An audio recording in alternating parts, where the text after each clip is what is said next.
Sotranao zay iray io ny amin'ny fanatrehanao. Sotranao zay ny amin'izao andro sarobidy izay mbola nomenao anay izao. Mbola hifantoka ihany tsika ao anatin'ny fanatrehan'Andriamanitra, ao anatin'ity hiri ity. Tsaroa fa Andriamanitra dia omniprésent izy dia omnipotent. Anjarantsika no miditra ao amin'ny fanatrehan'Andriamanitra, fa tsy isika koa no miandro hoe ampidirin'Andriamanitra. Tsy koafy amin'ny finoana ny fidirana ao amin'ny fanatrehan'Andriamanitra. Aza miandro ianao misy sensation hoe tafiditra, fa ianao mila miditra.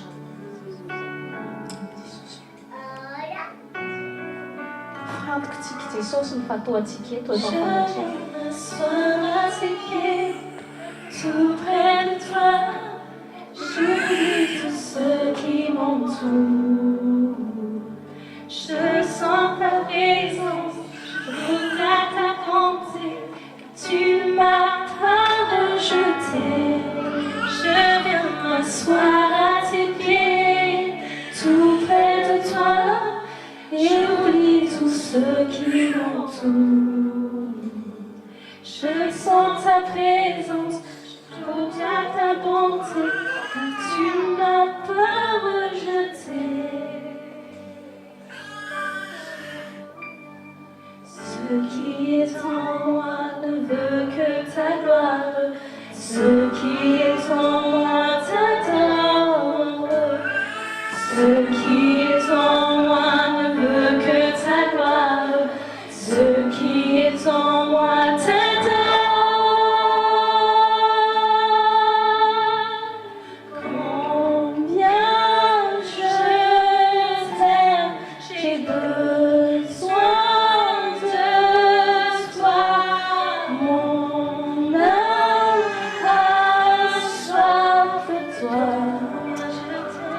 Andriamanitra hoe tianao izy.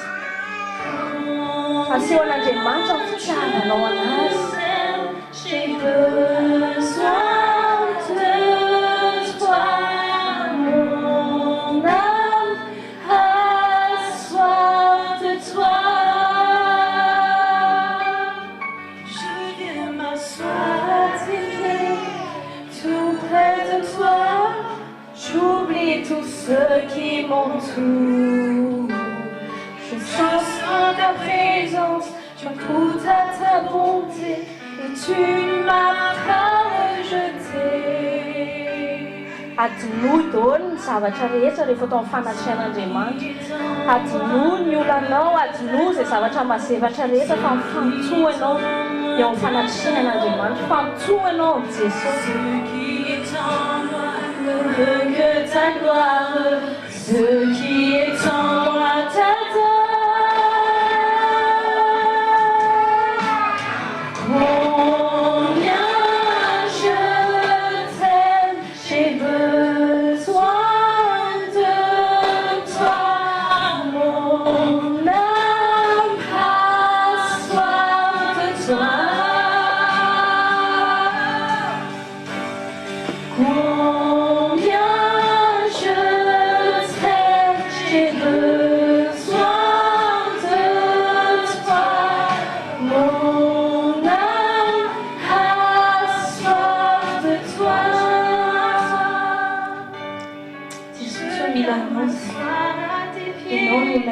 Nay ao fiainanay Jesosy avy Nazareto. Milanao ny ankonanay Jesosy avy Nazareto. Milanao mivady aman-janakay Jesosy avy Nazareto. Tsy mahavita nininy zay raha tsy misy anao. Tsisy hery zay raha tsy misy anao. Te hifantoka zay anaty fanatrehanao Jesosy avy Nazareto. Asehoanay indray falebiazanao eto amin'ny fanatrehanao. Ne veut que ta gloire, ce qui est en moi t'adore. Combien je t'aime, j'ai besoin de toi. Mon âme a soif de toi. Combien je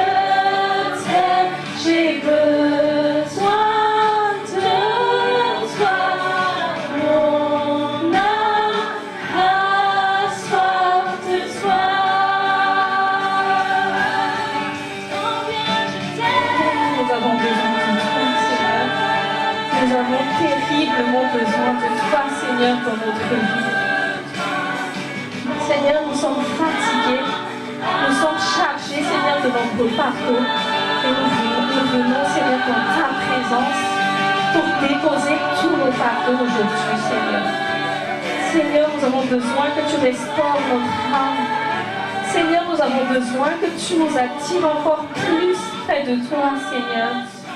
C'est toi dont nous avons besoin dans notre vie. C'est toi dont nos maris, nos femmes, nos enfants ont besoin, Seigneur.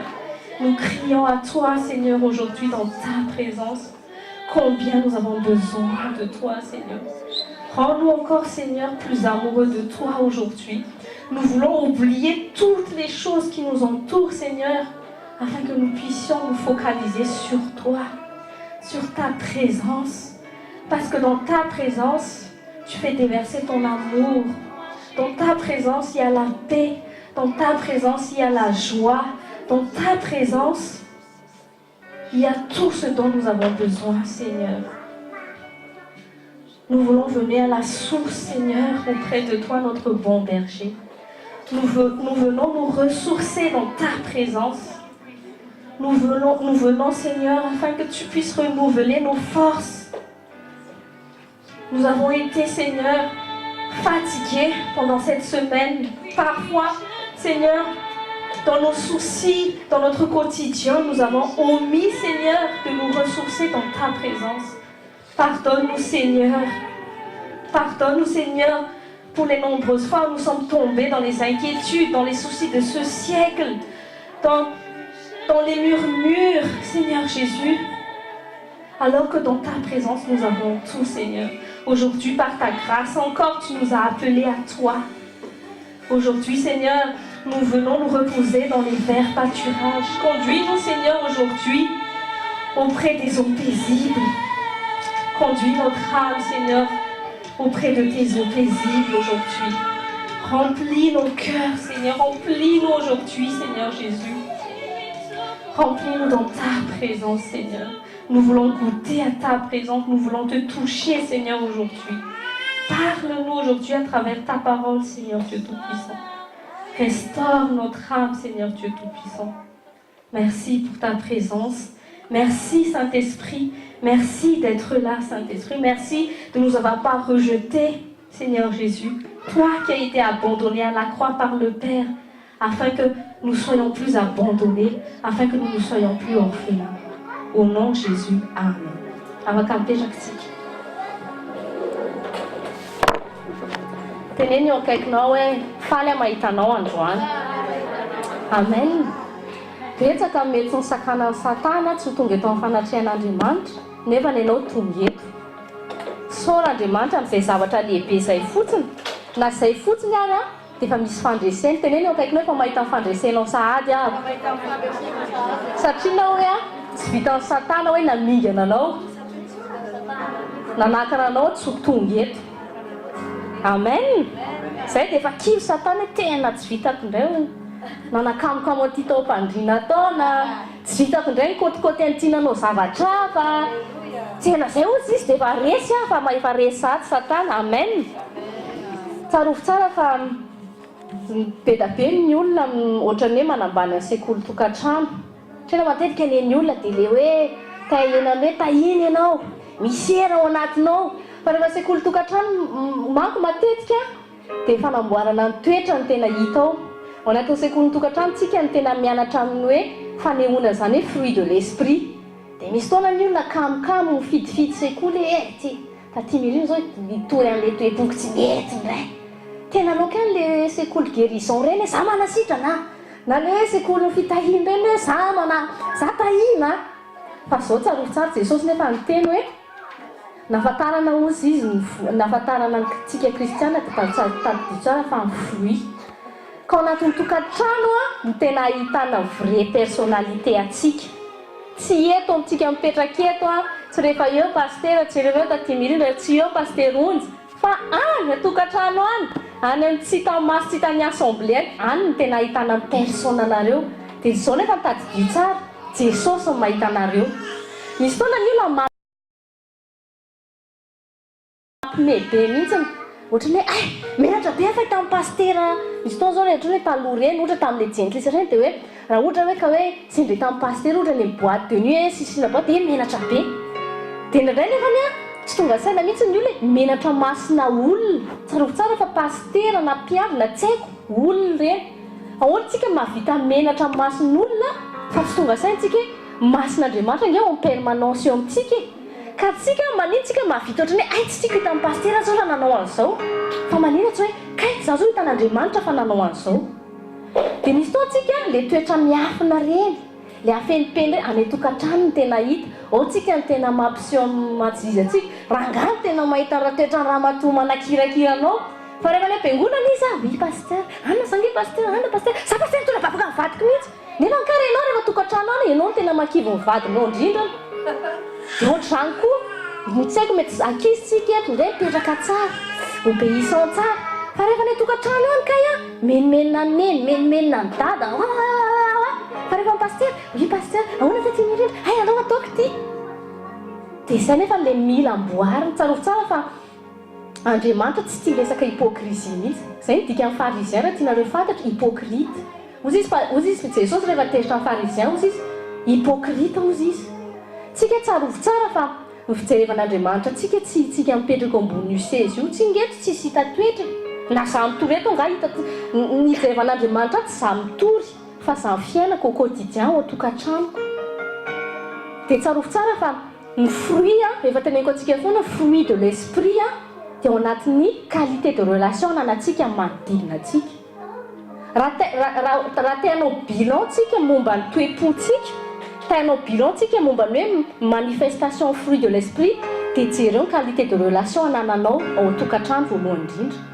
ohatra ny ahoana qualité relationnelle anao amin'ny vadinao amin'ny zanakao amin'ny entouragenao ohatra ny ahoana ny définisenao ny toetranao par rapport amin'ny vadinao sy ny zanakao sy ny manodidina anao maneho ve ianao maneho any toetra ny Kristy ve ianao fa ny problème atsika le ray foana ny jerena ozy izy Jesosy zay le pay foana ny jerena fa le poty reo amin'ny voamasitsika tsy hita mihitsy dia foany rangahy misy ny olona tonga eto amin'ny sekoly ny tokantrano miandry izy hoe tena le vadiko mihitsy ianao mihitsy ny zay dia reo tonga ny trano dia zao ny toriteny haiko ianao tena ohatr'izao mihitsy tena marina mihitsy le teny Jesosy fa ianao mihitsy mila miova tsarovy tsara fa ianao mipetraka ambony sezy io mila miova fa za mijery ny voisinanao na voisinanao na vadinao eto na vadinao tsy eto na zanakao eto na tsy zanakao eto ianao rehefa fasa mitotro tena anankiray na fasa amin'ny baiboly za mila miova tena ianao akaikinao hoe za ke le mila miova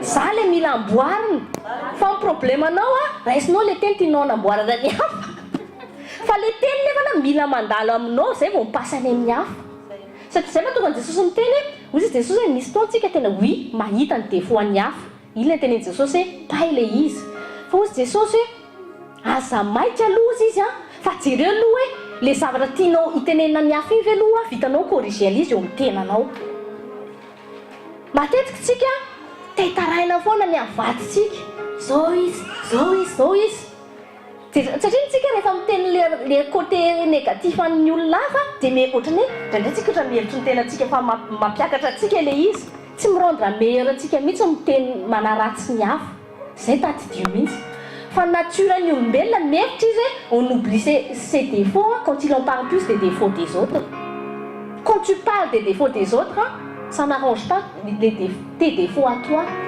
non disitsika fa tsika rehefa atao fanatrehan'Andriamanitra tsarovy tsara misy amboarina tena hoe akaikinao misy amboarina foana hoe fa ndraindray tsika mihevitra ny tenantsika sy za fa za ty mirindra efa 20 ans zao nanolo tena efa 30 ans misy amintsika zao mety efa nanolo tena mihoatra nozako tena misy zany mihoatra aminay mivady misy zany fa le izy tsy resaka any tsy ohatrany amin'ny resaka naturel le izy hoe nombre d'années physique mijerevan'Andriamanitra fa matoranao ara-panahy fa fijerevan'Andriamanitra anao ara-panahy hoe ny assimilanao ny teniny aiza ozy izy Andriamanitra le teny efa voarainao depuis 20 ans ve hitako amin'ny fiainanao ve le izy levo ny vavononao ve le izy misy ny problème ny kristiana indray tsy resaka fanonana satria na misy ny olona tena nona tahenten'Andriamanitra foana tahenten'Andriamanitra foana izy ndraindray tsy any amin'ilay appétit ny problème fa nefa rehefa jerenao ny fiainany a ohatrany tsy mety miova mihitsy izy dia aiza zany le problème any amin'ny digestion zany misy problème digestion spirituelle anao le problème mihinana ihany a foatran'le zazakely le mbola tsy formé reny vavony mandoa foana dia jerenao izy ozy izy dokotera jesosy tsy mitombo mihitsy ty zasy ty satria nanahoana misy problème de digestion ina le problème de digestion tsy mandevina ny tenin'Andriamanitra ina le tenin'Andriamanitra tsy mety le vonao le teny manamboatra ka anatin'ny sekoly tokantrano na tiantsika na tsy tiantsika misy foana ny teny fanamboara-toetra fanamboaram-panahy dia ozy jesosy ny olona ozy izy ny tokony mahafaly anareo tsy nareo mandroaka devoly satria nanahoana satria nangeny anaran'i jesosy mandroaka ny devoly sy manasitrana hoe tsy miperformance anao mihitsy ngeny jereny fa ozy izy jesosy hoe voasoratra ny an-danitra ve ny anaranao hitako eo aminao ve les fruits de l'esprit za fa ozy jesosy rehefa tonga dia rehefa irécolte fruit misy fruit ve eo aminao iny moa haintsika par cœur mihitsy ny Galates 5:22 le fruit de l'esprit l'amour la joie rehefa miditra nysisika tokantrano amin'izay jesosy mijery amin'izay ala loupe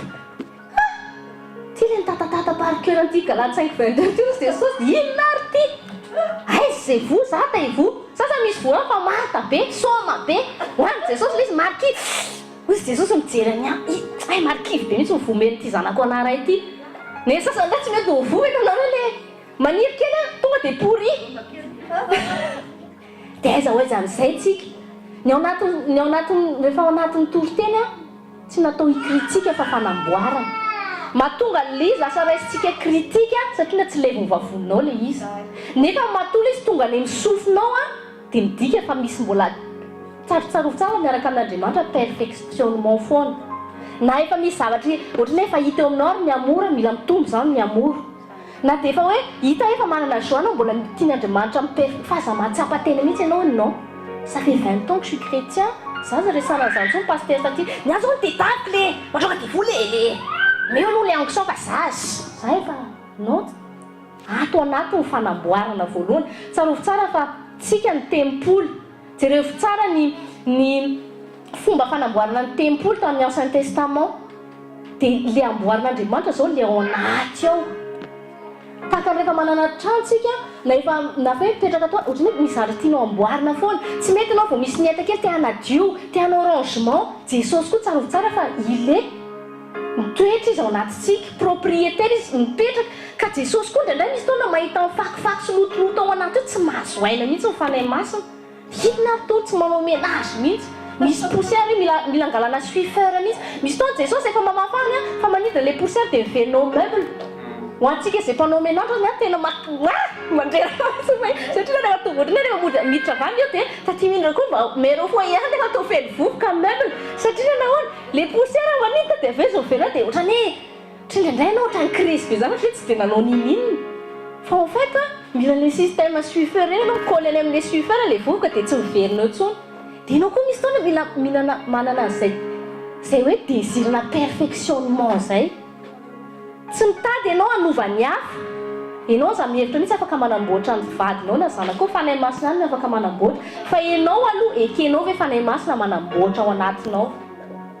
za rehefa namaky namerina maky ny tantara ny tao boky ny Deutéronomie a dia ozy izy hoe vao maika tena azoko mihitsy a fa zany hoe sarobidy a ny œuvre ny Jesosy teo mihazo fijaliana jereo kely nge reto ny lalàna rehetra tao amin'ny Deutéronome manao relation sexuelle fotsiny ianao indray-pandeha hors mariage dia efa vonoina manao fijangajangana fotsiny ianao anaty dia efa toram-bato vonoina tratra mandainga fotsiny ianao indray mandeha dia efa toram-bato dia efa puni dia efa bani jereo nge nefa zasy ianao reto alohany ianao nanolo tenan'i Jesosy na efa nanolo tenan'i Jesosy impiry nandainga impiry nijangajanga impiry masinao topatopa convoitire impiry ianao nandainga impiry ianao nanao fikafika impiry ny dossier atsika judiciaire angambany efa tsy haiko tsombitsomby to ty tany raha ohatra izy Jesosy hoe listeko eto daholo tsomby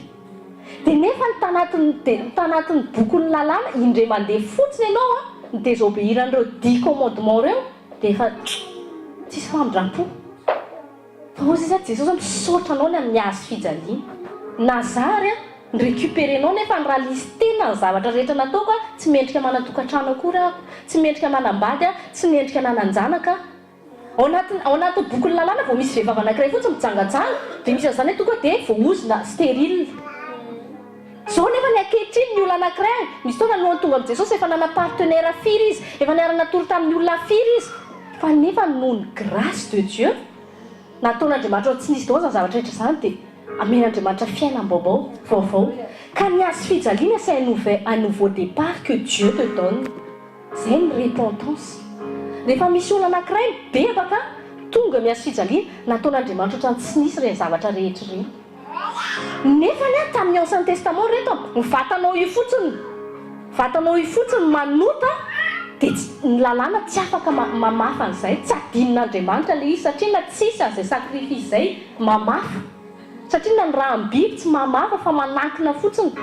Ohatrany hoe mba mi-soutenir an'ilay colère de Dieu fotsiny tsy raha faly satria Dieu il est saint et justice, il ne supporte pas tout ce qui est en désaccord avec sa justice et avec sa sainteté. Ka tiako zaraintsika amin'izay koa dia hoe masina ny tokantrano reto, masina. Tsy fanambadianao fotsiny hoe resaka hoe tokony honorenao ao anatin'ny tokantrano any resaka hoe sexualité. Fa masina koa raha mananjanaka ianao ny éducation ny zanakao satria na ozy ny ten'Andriamanitra hoe héritage ozy izy ny zanaka. Et Dieu, c'est un Dieu qui aime faire prospérer l'héritage. Dieu, c'est un Dieu d'héritage. Andriamanitra tia mampipasy zavatra foana. Ka ao anatin'ny tokantrano misy zavatra tokony mipasy foana ny royaume de Dieu. Za mampaherantsika ray aman-dreny izay efa ray aman-dreny. Za mitenanao hoe meilleure valeur omenao ny zanakao tsy valeur an'akanjo de marque, tsy valeur ana hoe menao any tsy haiko, menao kilanao faran'izay lafo dernier cri, tsy menao téléphone en tendance hoe zany tena hoe arena tianao omenao ny zanakao, fa ny arena voalohany indrindra ray aman-dreny kristianina dia ny tenin'Andriamanitra sy ny finoanan'i Jesosy. Izay ny teny Proverbe 23:6. Zara milala tokony aleo izy ny zaza tsy ho adino zany rehefa antitra izy. Kenao ndraindray misy fotoana tsika kristian complexé, je peux pas payer les meilleures vacances à mon enfant, je peux pas payer la meilleure école, tsy haiko. Ny zavatra valeureux indrindra raha tianao ho tafavoaka sy tafita ny zanakao, finoanan'i Jesosy sy ny tenin'Andriamanitra. Inona tonga Joshua tafita, Josué 1:8, tsy niala tamin'ity teny ity izy. Tsy ny se détourner à gauche na à droite, ty teny ity. Ka ny Baiboly c'est un trésor caché que tu dois révéler à tes enfants. Raha ohatra ianao ka manambady koa mbola tsy ao amin'ny tompo izy, mana responsabilité anao faire passer an'izay héritage zay raha tianao vadinao, raha tianao zanakao. Fa le izy tsy amihery ny tenanao, fa inona le izy? Ianao mihitsy no mila Baiboly azo vakian'ilay vady aman-janakao. Fa indraindray mahatonga ny ankonantsika tsy tahiova, tsika mihitsy lasa blocage. Tsika manakana an'ilay izy satria na ozy hoe tiako lasa rehefa mihainanao miteny zay ianao mila vaky tia indray raha mama sy raha papa fa menimenina fotsiny.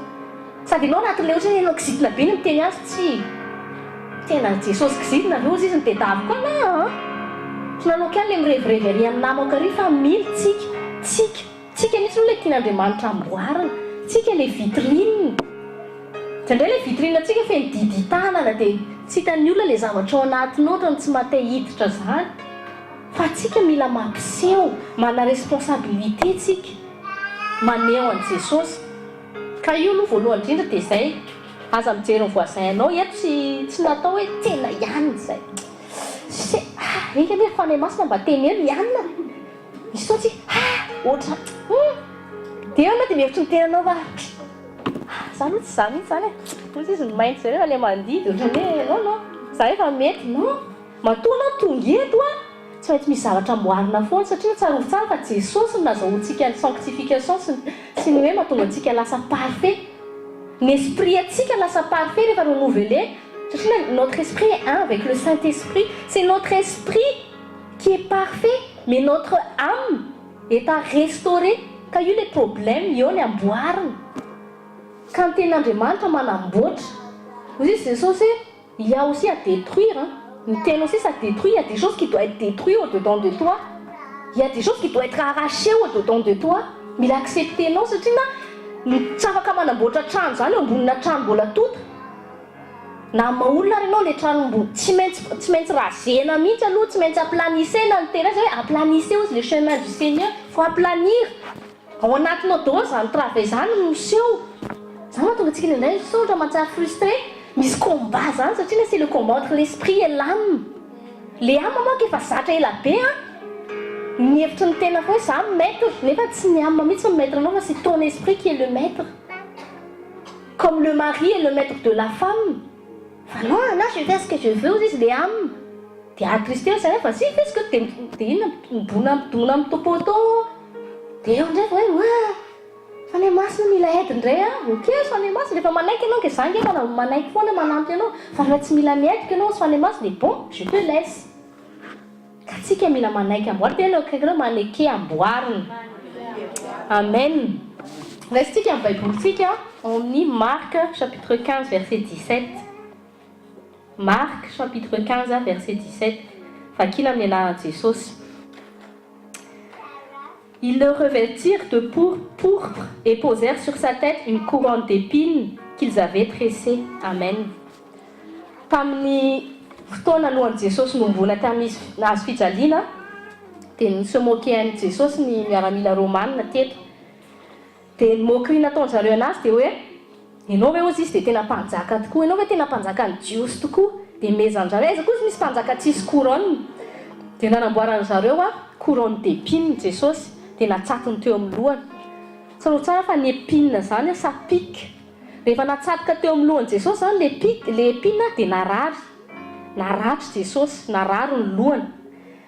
Rehefa raisitsika amin'ny Genèse nge chapitre 3 verset 17-18. Genèse chapitre 3 verset 17-18. Amin'ny anaran'i Jesosy. Il dit à l'homme: puisque tu as écouté la voix de ta femme et que tu as mangé de l'arbre au sujet duquel je t'avais donné cet ordre, tu n'en mangeras point. Le sol sera maudit à cause de toi. C'est à force de peine, c'est à force de peine que tu en tireras ta nourriture tous les jours de ta vie. Il te produira des épines et des ronces et tu mangeras de l'herbe des champs. Amen. Tsarovy tsara fa ny épine ao anatin'ny Baiboly dia endriky malédiction. Maudit Adama rehefa nanoto, dina zavatra tenen'Andriamanitra hoe na hiasa ary ianao izy ka misueranao dia tsy hamokatra ny zavatra ho ataonao fa donner ronce izy sy épine. Malédiction ny épine endriky ny malédiction. Dia ny endriky malédiction ny épine koa dia endriky ny tsy fahombiazana, endriky ny tsy fahavokarana, endriky ny zay malédiction rehetra. Dina nefa ny zavatra mitranga nanao acte prophétique zay lefa voasoratra nanao acte prophétique le miaramila romanina sans en être conscient. Noentiny Jesosy l'épine ou couronne mba tonga anao tsy asa saina intsony ho amin'ny fiainanao. Satria na malédiction, vokatry ny malédiction ny fahotany nataony Adama dia ohatrany hoe Adama lasa natao hiasa saina ho an'ny ankohonana fa tsy adidin'Andriamanitra intsony no fiainana. Satria namanko rehefa nanaiky nihinana le fruit voarary Adama sy Eva dia tahaka nanilika ny Andriamanitra tsy andray anjara intsony eo fiainany zareo. Dia izao nefa le oziny ianao Andriamanitra ny tompony bénédiction, Andriamanitra ny tompony ny fahavokarana rehetra. Rehefa niala teo amin'ny Andriamanitra, niala teo amin'ny fiainany Adama sy Eva dia lasa mitoetra teo amin'ny fahafatesana. Ka ny épine dia endriky ny fahafatesana, endriky ny tsy fahavokarana, endriky ny malédiction. Dia noentiny Jesosy teo amin'ny hazo fijaliana malédiction antsika tsirairay avy rehetra. Dia izao nefa ny problème maro amin'ny kristianina efa nandray an'i Jesosy tompo sy ny mpamonjy ny fiainany manokana fa mbola se couronner couronne d'épine foana ho fiainana. Ohatra ny adinitsika kristiana indraindray hoe mahatonga Jesosy maty ho anao, mahatonga Jesosy niraiko Andriamanitra verina zany eo ambany fahefan'ilay Andriamanitra tompony fiainana, tompony fahombiazana. Lasa dikany hoe raisy Jesosy tonga hoe lasa izy zany tompony fiainako, lasa adidiny fiainako. Ozy izy Andriamanitra je suis ton père, un père zany ozy izy Jesosy ary nareo ray izay ratsy ary na zao tontolo zao ary tsy manana Jesosy tsy chrétien fa mais ils sont juste pères mahafantatra ny tokony ataony izy prendre soin ny zanany na pas besoin d'être chrétien pour prendre soin de ses enfants na Bible il prend soin de leurs petits karaha dadanao Andriamanitra manino tsika mbola miseho souci amin'ny fiainantsika any fa tsy avelantsika Andriamanitra ikarakara momba atsika restsika Matthieu chapitre 13 verset 22 amin'ny anaran'i Jesosy celui qui a reçu la semence parmi les épines c'est celui qui entend la parole mais en qui les soucis de ce siècle et la séduction des richesses étouffent cette parole et la rendent infructueuse. Io no tena problème ny kristianina maro ny épine. Quand les soucis prennent trop de place, tena marina tokony tsy souciaka place mihitsy na ny keliny ary fa rehefa manomboka rehefa maka toerana sy makabana ny souci ailika ao azy Jesosy tsarovy tsara fa mahatonga Satana mamafy souci ny tanjony au final de c'est toujours pour t'éloigner de Dieu. De tsarovy tsara fa rehefa mitoetra ny souci dika les soucis c'est toi qui lasainao lasa miady ny saina ho an'ny fiainanao sy ny tenanao nefa zay rôle an'Andriamanitra. De rehefa manomboka bananao nanomboka mampisaina loatra ny aveniranao volanao ny ananao tsy matoky an'Andriamanitra tsadio tsara fa ny souci sy Andriamanitra tsy miray toerana ny olona matoky an'Andriamanitra tsy mana souci fa raha matoy anao zay mana souci mila fehivelona zay finoanao an'Andriamanitra sy hoe est-ce que je m'abandonne réellement à Dieu. Rehefa misy souci anao zay tu t'abandonnes pas à Dieu. C'est simple raha tianao bilan tsika tsotsotra momba ny hoe finoana sy ny hoe fifikirantsika amin'Andriamanitra. Raha misy souci anao misy zavatra mampiady sainanao Dieu n'est pas encore Dieu pleinement dans ta vie. Tu t'abandonnes pas encore à Dieu. Fa ny tena marina ngeretiny zay moa tonga ny Jesosy hoe finoana izy tsy zavatra ngeza be fa ny finoana c'est juste cette attitude où tu te dis je m'abandonne au Seigneur, je laisse tout entre ses mains, je lui fais confiance et puis c'est tout. Qu'importe n'angeza be otra montagne ary les tokony ho souciako, c'est pas un problème, pas besoin d'une grande foi. J'ai juste besoin de comprendre que mon Dieu est assez grand et que c'est mon papa et que son boulot est de s'occuper de moi. Ça il faut son foi que je lui fais confiance. Je suis dans la paix, dans la joie, et je fais confiance que la main de papa va s'étendre sur moi, c'est tout. C'est notre foi. Fa tsy mila anao pasteur tomavaka mba ngeza be tsy zavatra ngeza be ho hitanao zany finoana non. Fa ino maty le finoana.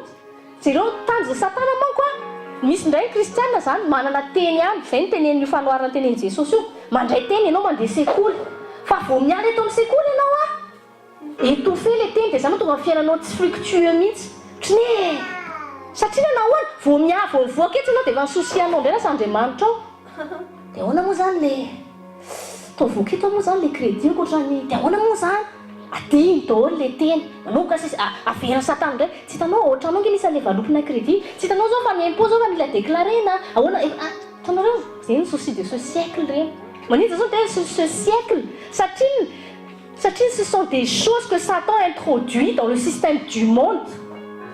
En fait, ce sont des soucis que le monde s'est créé parce qu'ils n'ont pas laissé Dieu être Dieu. C'est là que Samuel antenne. Oui, maninareo mila mpanjaka tahaka an'izao tontolo zao. Ngaty tsy ampyanareo Andriamanitra mpanjaka anareo. De niteneny Samuel, de ozy izy Andriamanitra, meo anazy ozy ny Andriamanitra mpanjakany fa ampahafantarana azy inona zavatra hitsanga rehefa anana mpanjaka. Olona izy akoatranao ho mpanjaka. Dina ny zavatra teneny Samuel atao zavatra hitantsika amin'izao alaina ozy izy dimanareo iny impôt ho alaina ozy izy ny zanakareo ampiasainy iny miasa foana du lundi au dimanche dina ny vola 8% alainy cotisation anaty fiche de paie anao iny de anaovana iny anaovana zareo propagande présidentielle anaovana iny anaovana zareo réunion trano ngeza be palais de l'Assemblée anaovana iny nge volanao daholo nge reny. Ianao miasa be amin'ny sueur. Pourquoi? Pour que Satan puisse se construire son monde. C'est pour ça qu'il est le prince du monde. Ça, c'est les hommes même qui créent le royaume de Satan. C'est pour ça qu'il a créé le monde et son système. Quand souci ma tête, c'est pas le souci de ce siècle. C'est des choses que Satan a créées dans le système qu'il a créé, qui est la société, qui est le monde. Quand Andriamanitra namorona zany électricité zany ka paye facture. Andriamanitra nameanao soleil, nameanao tonnerre gratuitement. Ny tena marina zany a. Maninona moa? Izy namorona ny vola, c'est pas Dieu. Tout ce que Dieu a créé, il a donné gratuitement. Tant que on jouit gratuitement. Tout ce qui était dans Éden, si c'est ça, je m'en occupe des femmes boulées, et nous avons mis la fruit, et nous avons payé. Et nous avons s'occuper en construction, nous avons payé un autre. Si c'est ça, dans notre jardin d'Éden, tout a été donné par Dieu pour que l'homme se réjouisse, tout simplement. Cultiver, entretenir. Enfin, qu'est-ce que Satan a rendu? Il a créé la monnaie, l'argent. Et donc, c'est un papier. Combien sont prêts à tuer? Combien sont prêts à voler? Combien sont prêts à donner leur âme pour du papier? C'est le système du monde qui a fait que ce papier a de la valeur. Mais en vérité, ce n'est que du papier. Enfin, Satan a fait que dans le système qu'il a créé, tu ne peux rien faire sans que tu aies ce papier. Enfin, mentalité, non, il a renouvelé, non. Le papier, ou tout. Serviteur, alors, quand tu se soucies, femme se couper, non. Je suis au-dessus. Je suis au-dessus de tout ça. Je suis au-dessus de tout ça. Parce que tout ce qui est tout ça, c'est sous l'autorité de mon Père. Si Dieu veut me donner ça pour mes besoins, Dieu me le donnera. Faïna nous, azaton soucianao mitsy lasandriamanitra fa tsy tafavoaka ianao. Fa io teny io tsy déployer mitsy ny puissance ny parole de Dieu. Mampatonga anao tsy mahita les puissance en parole de Dieu satria ianao focaliser ny zavatry ny tany. Ça te ronge. Là où il y a les épines, il n'y a rien qui pousse. Ça nous semble faire un tan petra poutinel, il a manier, tu sais pour ma manière sauvage, tu sais, ah, il courgette, ah, tan petra tisnini, ah, il courgette, n'a ni recharé. Fa zavatra hoaninao tsy maintsy amboleny, tsy maintsy karakaraina. Fa reny zavatra maniry herbe, tsisy lavanazy reny. Satria Satan hoy, là où il n'y a pas Dieu, là où il n'y a pas la vie, se faufile dia izy tonga dia mirongatra be mihitsy. Ka ianao rehefa tsy mifantoka amin'ny tenin'Andro ray vao asianao souciena ray fotsiny ao rehefa tsy mifantoka ao sy miven'Andro tonga dia mirongaronga be izy. Tonga dia adino daholo ny tenin'Andriamanitra. Rehefa jerena amin'izay ianao quotidien fiainanao marefo. Ohatran'ny reraka ohatran'ilay zao tontolo zao ihany. Mihitsana ny volo, fotsy ny volo, memahy, tsy maintsy mila reny fanafody mampatory reny ao. Verinao rehefa ino mahatonga reny amin'ny publicité misy reny fanafody mampatory reny satria nafeny souci loatra ny olona. Dia ino reny fanafody drogue reny dontona, donto. Fa inona nefa nataon'i Jesosy? Sainy mihitsy ny dontona, ny tena marina. Izy mihitsy ny tsotro, izy mihitsy nitondra le fiasan-sainao iny. Zao toy izao miasa saina Jesosy nitondra fiasanao saina rehetra mba tsy hiasanao saina intsony. Ka mila tsika kristianina mila matoky an'i Jesosy à 100%. Mila tena matoky à 100% amin'ny lafiny rehetra. Tenena isan'andro, za adidin'i Jéhovah ny fiainako. J'ai pas besoin de me soucier de ma vie, je me soucie pas de l'argent, je me soucie pas de mon avenir, je me soucie pas, j'aurai un mari, j'aurai pas de mari, j'aurai des enfants, j'aurai pas des enfants, ah, je me soucie de ma... Non. Adidin'i Jéhovah ny fiainako. Dieu céleste, c'est mon Père. Je me lève avec assurance dans la paix, avec joie. Moi et ma famille, nous servons l'Éternel. Adidin'Andriamanitra, teneny Satana rehefa manomboka tady amahafaty souci izy, mety avoakany avy any fiche d'impôt anao. Et alors, teneno izy, adidin'i Jéhovah hoe, adidin'i Jéhovah fatana hoe mila mandoana io voalohako io. Fa ianao izay tsy maintsy izay. Ianao rehefa tsy miady ny finoana lasa miady saina. Tu peux pas combattre de ta pensée en même temps combattre de la foi. Rehefa mbola miady saina anao zay tsy misy finoana izay. fa rehefa ianao mbola katy zao pasteur tsy mety misy aloha rehefa ianao mihitsy mbola manan'izay intentionnel zay je dois m'occuper de moi fa tu laisses pas Dieu s'occuper de toi, t'es foutu. Oui Dieu, voilà, je te laisse, c'est grand, c'est indépendance, les péchés. Dieu nous voulons être indépendants de toi parce que Satan dit on est Dieu nous-mêmes, on n'a pas besoin de toi. C'est les fanamboarana nampidiriny Satana tsikelikely to anaty sainany Eva. Inonge Eva Andriamanitra koa e. Dia rehefa matsapanao zany ao faraninana hoe dia Andriamanitra tsy mila Andriamanitra tsony ka fa ianao any satria nahoany tenana an'izay hoe indépendance de Dieu. Non, j'ai pas envie que Dieu me dise ce que je dois faire ou ne pas faire. Je vais être libre. Ka io désiranao ta libre io mihitsy koa mahavoanao le libre tianao zay tianao. Dia mba andefasan'ny pasteur le teny fanamboarana pasteur koa ny dikidirana pasteur amin'ny fiainako. Nefa ny Andriamanitra mihitsy rejeté anao rehefa mirejeté teny ianao. Tsarovy tsara fa ozy izy Jesosy tamin'ny Andriamanitra tamin'ny lohany izy nomboana tamin'ny hazo fijaliana. Ozy izy pourrais-je vous dire, est-ce que tu peux m'éloigner de moi aussi la coupe? T'as vu, Niaman Jesosy nya, satria Niaman Jesosy tena éprouvé be mihitsy, il était abandonné, fatigué. Dia rehefa se ressaisir izy dans son esprit, dia il a dit non, pas ma volonté mais ta volonté Père. Si Jésus n'a pas voulu faire ce qu'il a fait pour toi, toi non plus tu ne fais plus ce que tu veux à cause de Christ, à cause de la croix. Je ne fais plus ce que je veux. Et nous, ça miandre ny vadinao, tiako mihitsy ifo ny vadiko mbanao zay tiako. Zany tanjona. Fa ianao mihitsy ny tian'Andriamanitra mpandevotra ny tenanao mba ho ganena ny vadinao. Satria ianao tsy manao zay tianao tsony fa zay tiany Jesosy. Inona ny tiany Jesosy ao anatin'ny tenin'Andriamanitra. Matetika ny olona miteny Dieu, je m'attends à ce que tu fasses ça. Fa za rehefa mivavaka dia Dieu, qu'est-ce que tu attends de moi? Rehefa misy zavatra situation, ça n'importe quoi. Dieu, qu'est-ce que tu attends que je décide? Qu'est-ce que tu attends de moi? Qu'est-ce qui est ta volonté derrière tout ça, Seigneur? Fa rehefa manomboka ny souci zay lasa makabana atinao ny tanjony souci rehefa makabana atinao ny souci ny décision ho ataonao dia analavitra anao foana n'Andriamanitra. Satria na ambadika ny souci misy ny inquiétude, misy ny peur, si sauter, si jamais je fais pas, et si ça. Non, il n'y a pas de si jamais quand tu es avec Dieu. Quand tu es avec Dieu, tu as l'assurance. Fatigue, jery ho vaovao, jery ny olona, réaction ny olona, vavan'ny olona, zavatra amin'ny télé, souci reny, souci de ce siècle daholo. Ozy izy ny télé chômage zao, CDI on tsy dia misy tsony, amin'izao lasa sarotra be mitady vady fa mila mandeha mitika, problème de société de ce siècle mihitsy zany tsy mahita vady zany.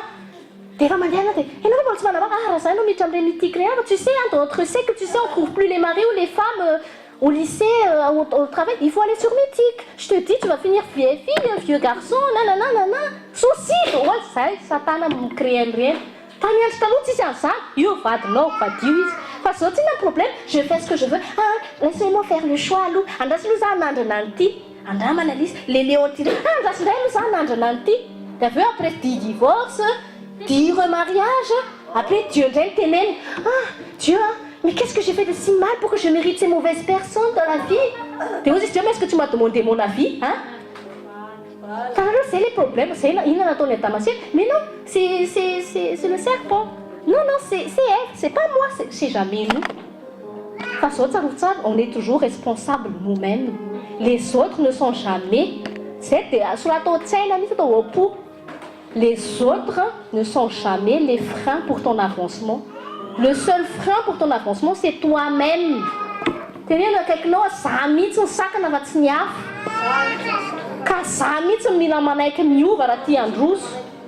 Amen.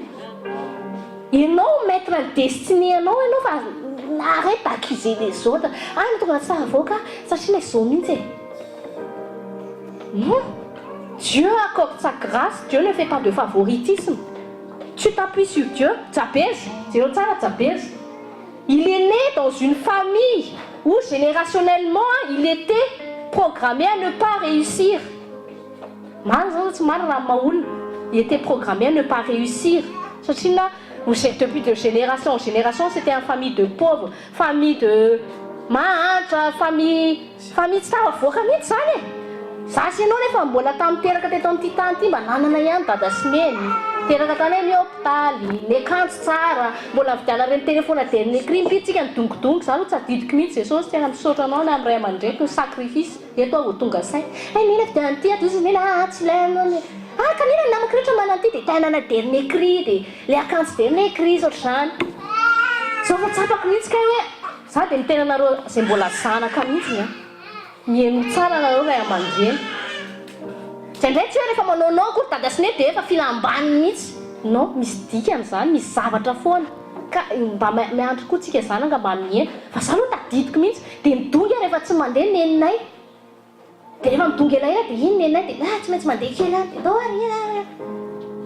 rehefa aveo tonga sainay ke misy dikany reny réaction nataony dadasinen reny satria na tandreny tsika ny société tsika izy na convoitise ny téléphone isa taona isaky ny 6 mois vaovao dia anao zao forcenao dadasine nena avoaka zao le S8 mila vidinao fa any ampianarana tout le monde ona sareny manaka amin'ity téléphone brique ty dia teneniko ianao ina koa ataonao inona moa téléphone deniko ny ilaiko dia za miantso anao dia anao mamaly ao sécurité avy anao ina ny lavanao an'ireny les besoins actuels fa ny société actuelle manitatra amin'ny besoin tsy ilainao mamorona besoin za moa tonga ny convoitise dia rehefa tsy anarana izy dia marary saina ianao any Madagasikara zao na tsy mana machine laverte zany makararo saina fa eto zao raha tsy mana machine laverte frantsay teo dia il vit sous le seuil de pauvreté grano anao makany amin'ny lavrika ina problème rehefa ka mbola manasa lamby ianao aloha fa ianao ny aty tsy afaka mandeha cinéma hono izy dia il vit sous le seuil de pauvreté any Madagasikara mamelona RTA izy dia mahita téléfilm dernier cri raha iny azany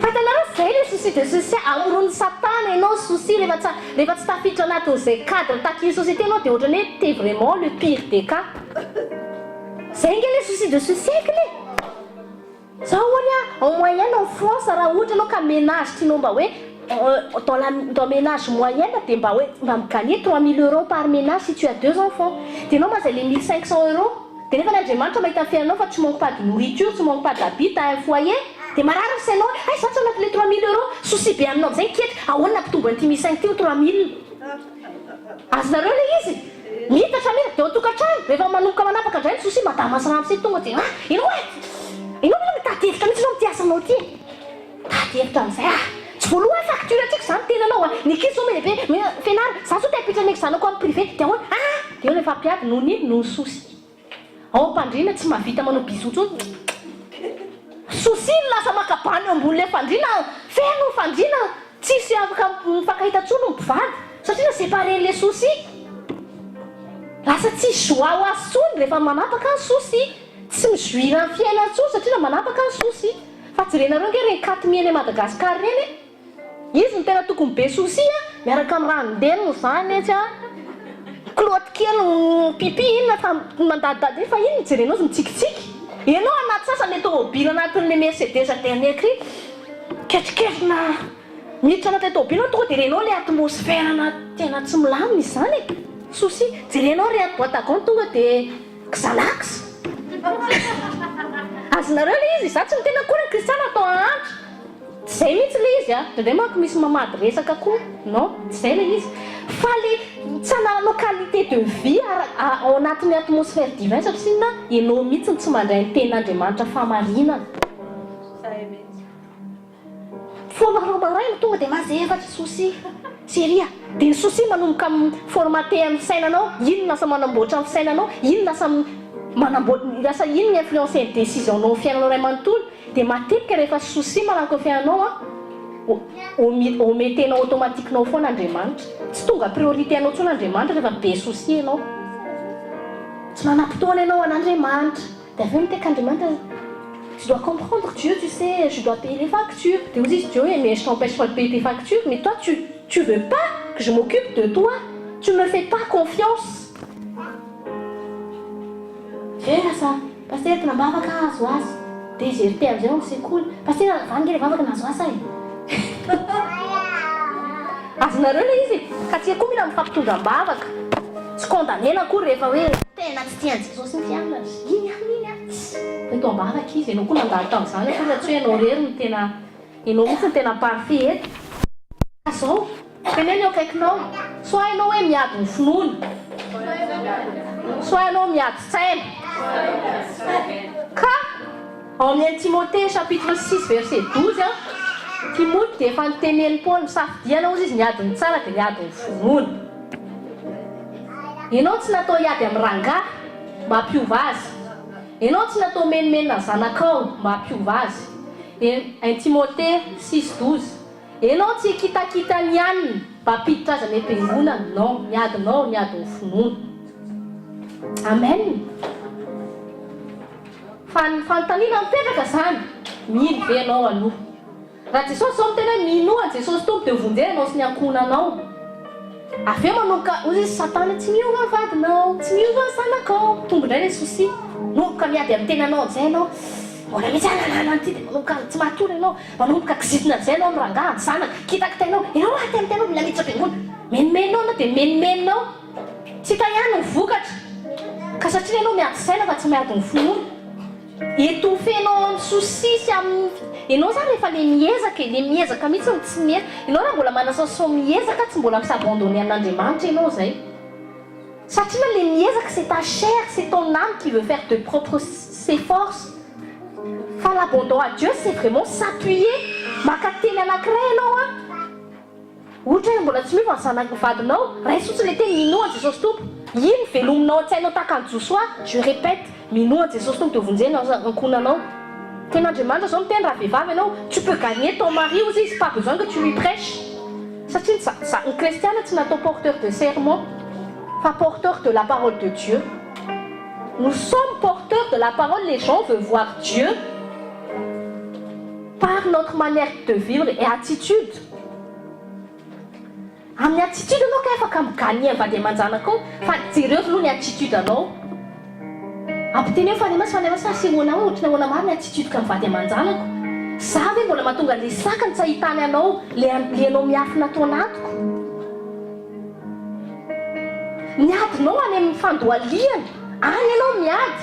Satria na c'est pas charnel, c'est spirituel. Any ianao manozona ny devoly, manozona izay esprit impur mbola manakina amin'ny masina. Fa tsy amin'ny kitakitanao mihitsy izy akory miova. Raha va izay kitakitantsika 10 taona, 15 taona izay tsy mbola niditra am-piangonana tsy nandeha an'i Jesosy izy. Raha izay ianao miova taktika. Zay ilay izy ka. Fa ilay izy rehefa mbola ta hianheriny tentsika indray tsika totrany ta hanova olona zany. Za aloha dia manao appel mihitsy fa misy ato amintsika ato mifidy sekoly. Tena misy mifidy sekoly ato. Tsy hiova mihitsy ianao raha mifidy sekoly. Mbola mandeha any ianao par la chair. Raha mbola fidinao tenin'Andriamanitra, ny tianao inoana sy le tsy tianao inoana iny mihitsy nefa ny tian'Andriamanitra namboarana anao. Iny zavatra tsy hoanao iny fa tant que mbola tu vas fuir ça, tu vas jamais changer.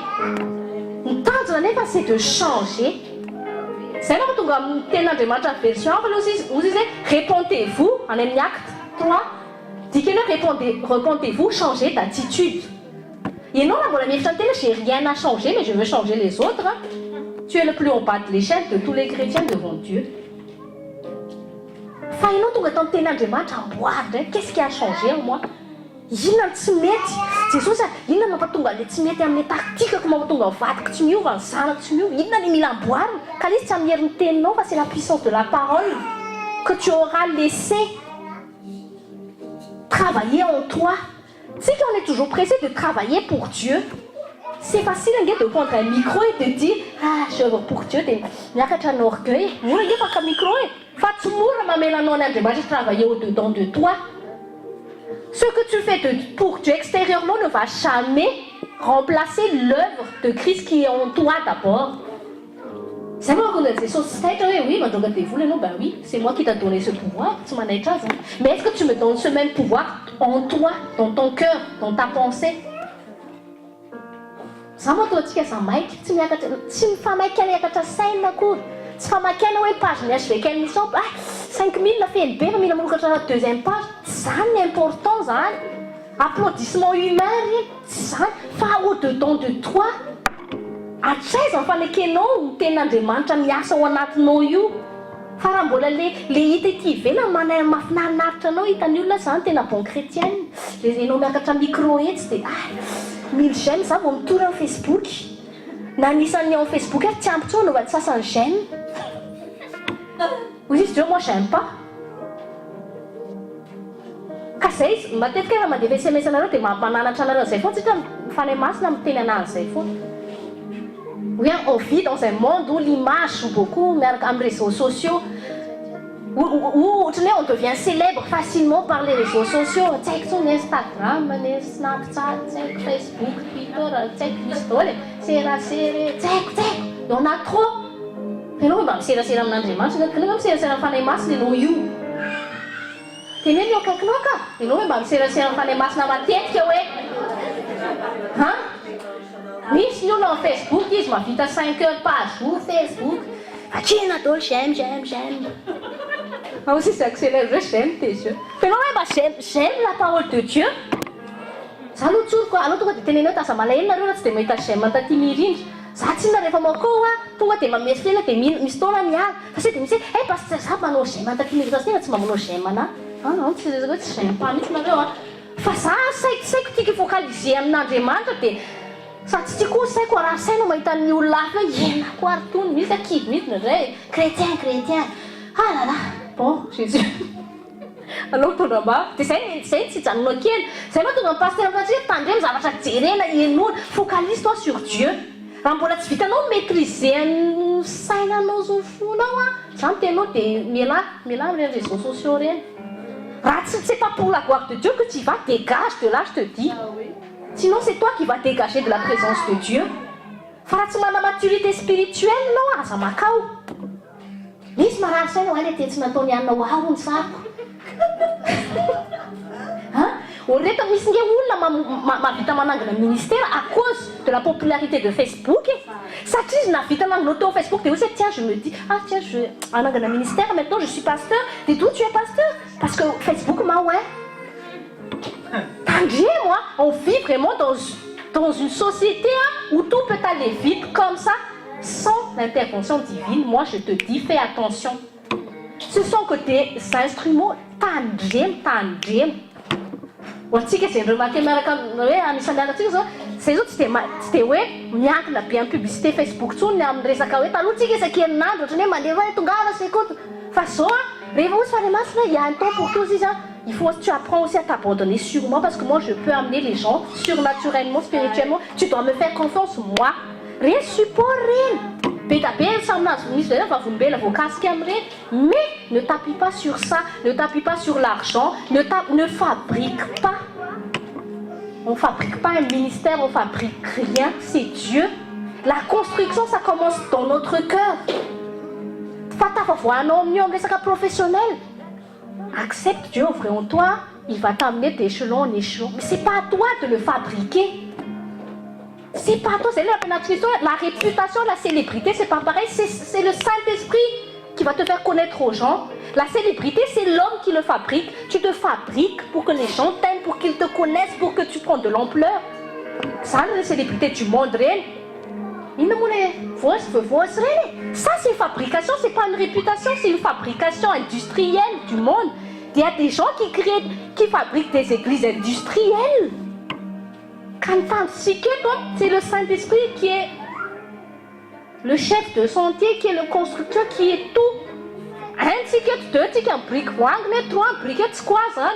Fa ny briquette kosa aloha de bonne qualité, ninona kapohanao amin'ny briquette tsy mirodana. Tsisy fissure amin'ny briquette quand même.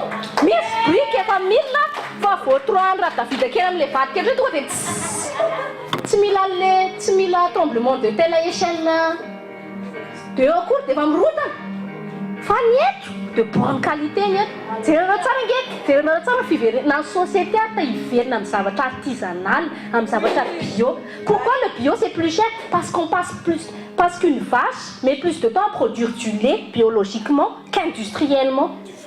Du vrai lait qui fa iny zavatra rehetrarehetra atao maika makarary. Kan tianao koa fiangonan'i Kristy tsarary naza maika. N'Andriamanitra tsara rehefa manabevoka vehivavy, deux maximum. Satria tia mikolokolo tsara mihitsy izy fanamboarana izy zaza ray ao anaty kibo. Fa ny olona in vitro 7-8 9 anaty kibo ray. Daveo ino mahatonga le zaza lasa tsy maintsy miditra couveuse satria na be loatra izy dia tsara ka tsy ombiko. Tsy le sakafo hoan'ny reny tsy mahavita miparitaka ho an'ny sivy. fa misy dikany manina ny zaza 6 volana fa tsy forcena avoaka izy à 5 mois. Misy sasany ministère forcena avoaka 3 mois. Zaza mbola tsy mahay mihinana rery akory a forcena manangana ministère. Ka ny ato a aza maika aza souci fa rehefa souci ay ohatrany zao expérience afaka mijoro vavim-bela expérience niainako a tamin'izay vady vao niaraka hiditra anaty ministère. De tamin'ny voaloha mbola tsy haiko tsara le mandeha amin'ny finoa. De misy fotoana zany misouci amin'le ministère ahoana nahatongavan'le olona ahoana de misouci amin'ny isa de misouci aho ay de rehefa manomboka misy miala de marary ny sainao. De nefa ianao rehefa manoko anao zay de tasa te hanamboatra ianao fombanao amin'ny maha-olona, te hanamboatra ianao ahoana izy tombana olona, te hanamboatra ianao ahoana mahatonga le olona voatazana fa tsisy amin'ny fanahy masina tsony. Lasa te hanamboatra ianao ahoana mampalaza ministère, ahoana mampatany azekany ahoana zao malaza ny zazanay. Lasa miasa saina, lasa souci fa tsy Dieu tsony maître, tsy Jésus tsony aux commandes, tsy Jésus tsony miala tête. Fa ny olona teny eo ambany fahefan'Andriamanitra relax, je laisse faire les choses. Je passe plus de temps à attendre, à écouter avant d'agir. Fa ny olona mamaika be, construire, agir. Je vais faire ceci. Voaka milina, voaka tsy haiko atao daholo ny etsiketsika manao marika. Fe Jesosy mipetra potsiny eto. Marika tsika ny hevitra ny tenany mihitsy ka mivavy Maria. Misy fotoana tsika, misy kristaly iray mijery antsika reto koa ohatrany kamo. Azy koa dia teny foana e. Dia petraka ambony seza foana ianao rehefa sekoly adiny telo dia teny foana. Dia ianao zany tsy mba manisy sortie. Dia ianao zany tsisy activité mihitsy ve? Tsisy le fanaovana sakafo reny ve? Ka ny sakafo hoaninay hoe tenin'Andriamanitra rehefa any masina rehefa mikarakara ny sakafonay izay hoe andany andro no sakafo inona hoe? Fa satria c'est la chair taille 8. Misy ny olona tiany mihitsy le ao anaty le fikenikeny satria hoe j'ai l'impression d'avoir fait quelque chose zany e. Fa nefany c'est pas cette impression que tu as fait quelque chose qui est le plus important, c'est Dieu qui a fait quelque chose en toi qui est le plus important. Zay ny tena sara, zay ny tena endrasan'Andriamanitra. Il veut d'abord œuvrer au-dedans de toi. Comment tu digères la parole qui gratte, qui fait un peu mal aux oreilles. Comment tu reçois ça? Comment ton cœur accepte et reçoit cette parole? La parole qui dérange, mais qui arrange au-dedans de toi.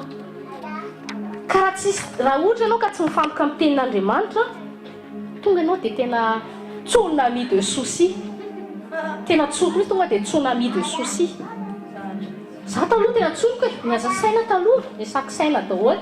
Fa rehefa nahita sady nifiarahako tamin'ny vadiko mpanompon'Andriamanitra izy, ohatrany izy zany hitako calme foana. Calme foana izy, ampianarin'Andriamanitra mihitsy zany fortifiena ny finoko e. Zay vao mivady zao atsoka indraindray mampilio nisy fotoana miteny reny mpitoro teny reny paster reny tsy mandalo problème. Zay mivady nandalo aretina, nandalo efa varavara fahafatezana, nandalo trosy, nandalo tsy fisina, nandalo an'izany tsisy hoe na taratasy hoe trany e nandalo zay. Fa inona nao tonga neny réussir? Ady ny finoana. Il n'y a pas d'autre secret.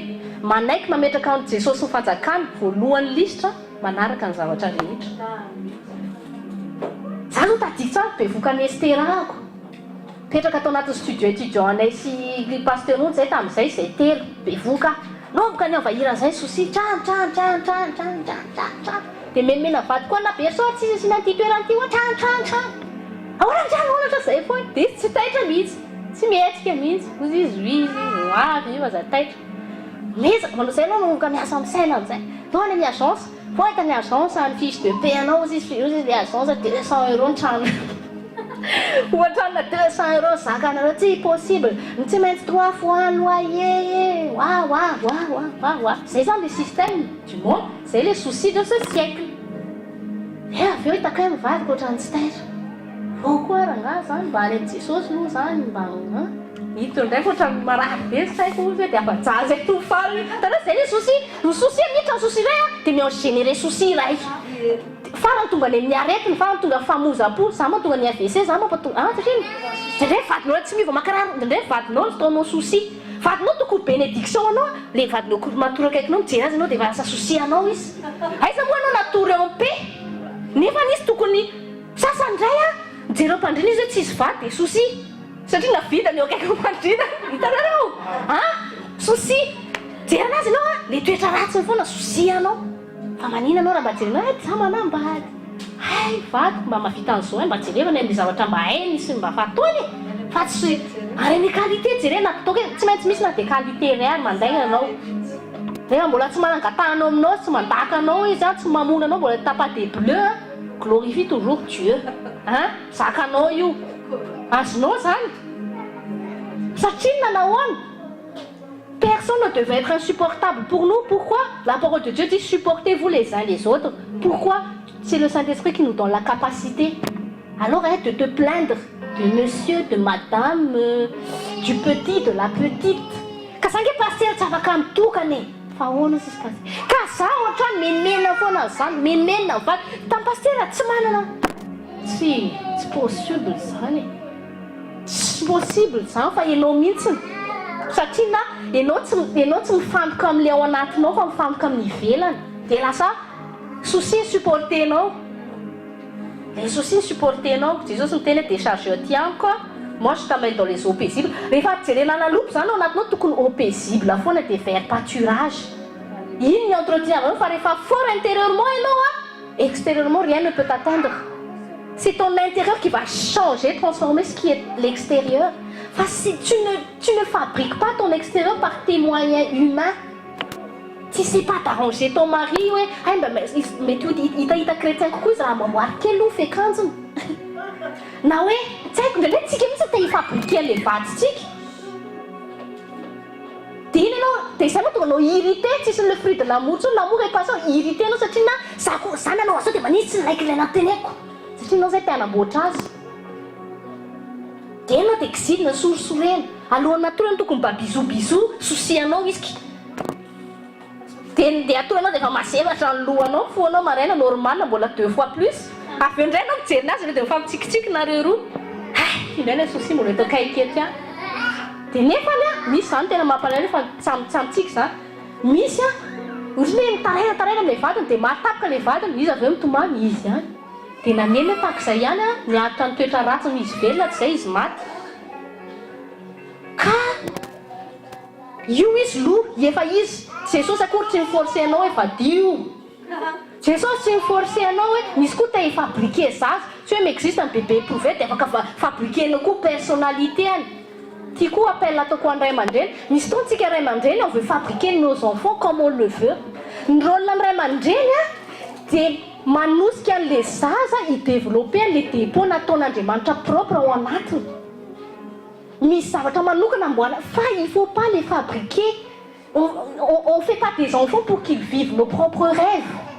Dieu a mis des propres rêves dans nos enfants ny anjarantsika hipousser an'izay hanampy anazy hamoaka an'izay éclore an'izay zavatra izay fa ny parent manana an'izay mauvaise habitude zay fais ça, fais ceci, fais comme ohatrany t'es d'habitude moi ohatrany le tsika ny tiatsika ataony fa c'est pas ça za zao nitaizana zany za mbola tsy pafy misy taona fona amin'ny tompo mihitsy tena pio tompo mba tena mère tena bonne mère tena pio tena perfectionner l'éducation an-janako fa misy taontsika indray entin'le manana intention tsara tsika fa indray entin'ny anaka hoe dia ohatrany koa na ministère za ampianarin' Jesosy.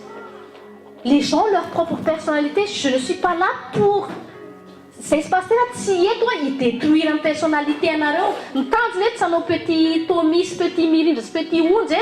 Fantendre là, Dieu t'a créé tel que tu es. Tu as ta nature, tu as ta différence. Enfin, m'tendre n'est pas nous que l'on t'es éclore ça moka zay. Batunga cette différence zay, il tamba de moka savage.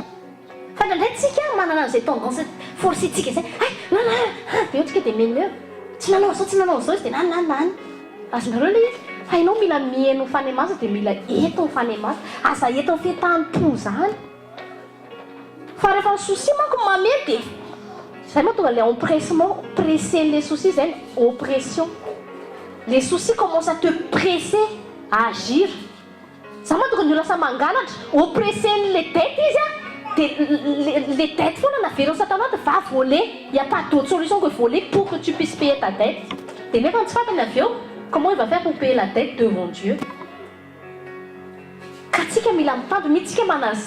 je m'abandonne totalement à Dieu tu te lèves chaque matin dis-toi toi-même mon âme abandonne-toi totalement à Dieu aujourd'hui qu'importe mety ny hauteur-les montagnes miatrika anao rehefa fo maraina ianao, je m'abandonne à Dieu. Vadiko mety mbola tsy tena ohatran'ny diamondra mihitsy ny foany. Diamondra manko na miteny anao mafy aho tsy mety. Tsy maninona zany fa namorona ny diamondra mahay brisé azy.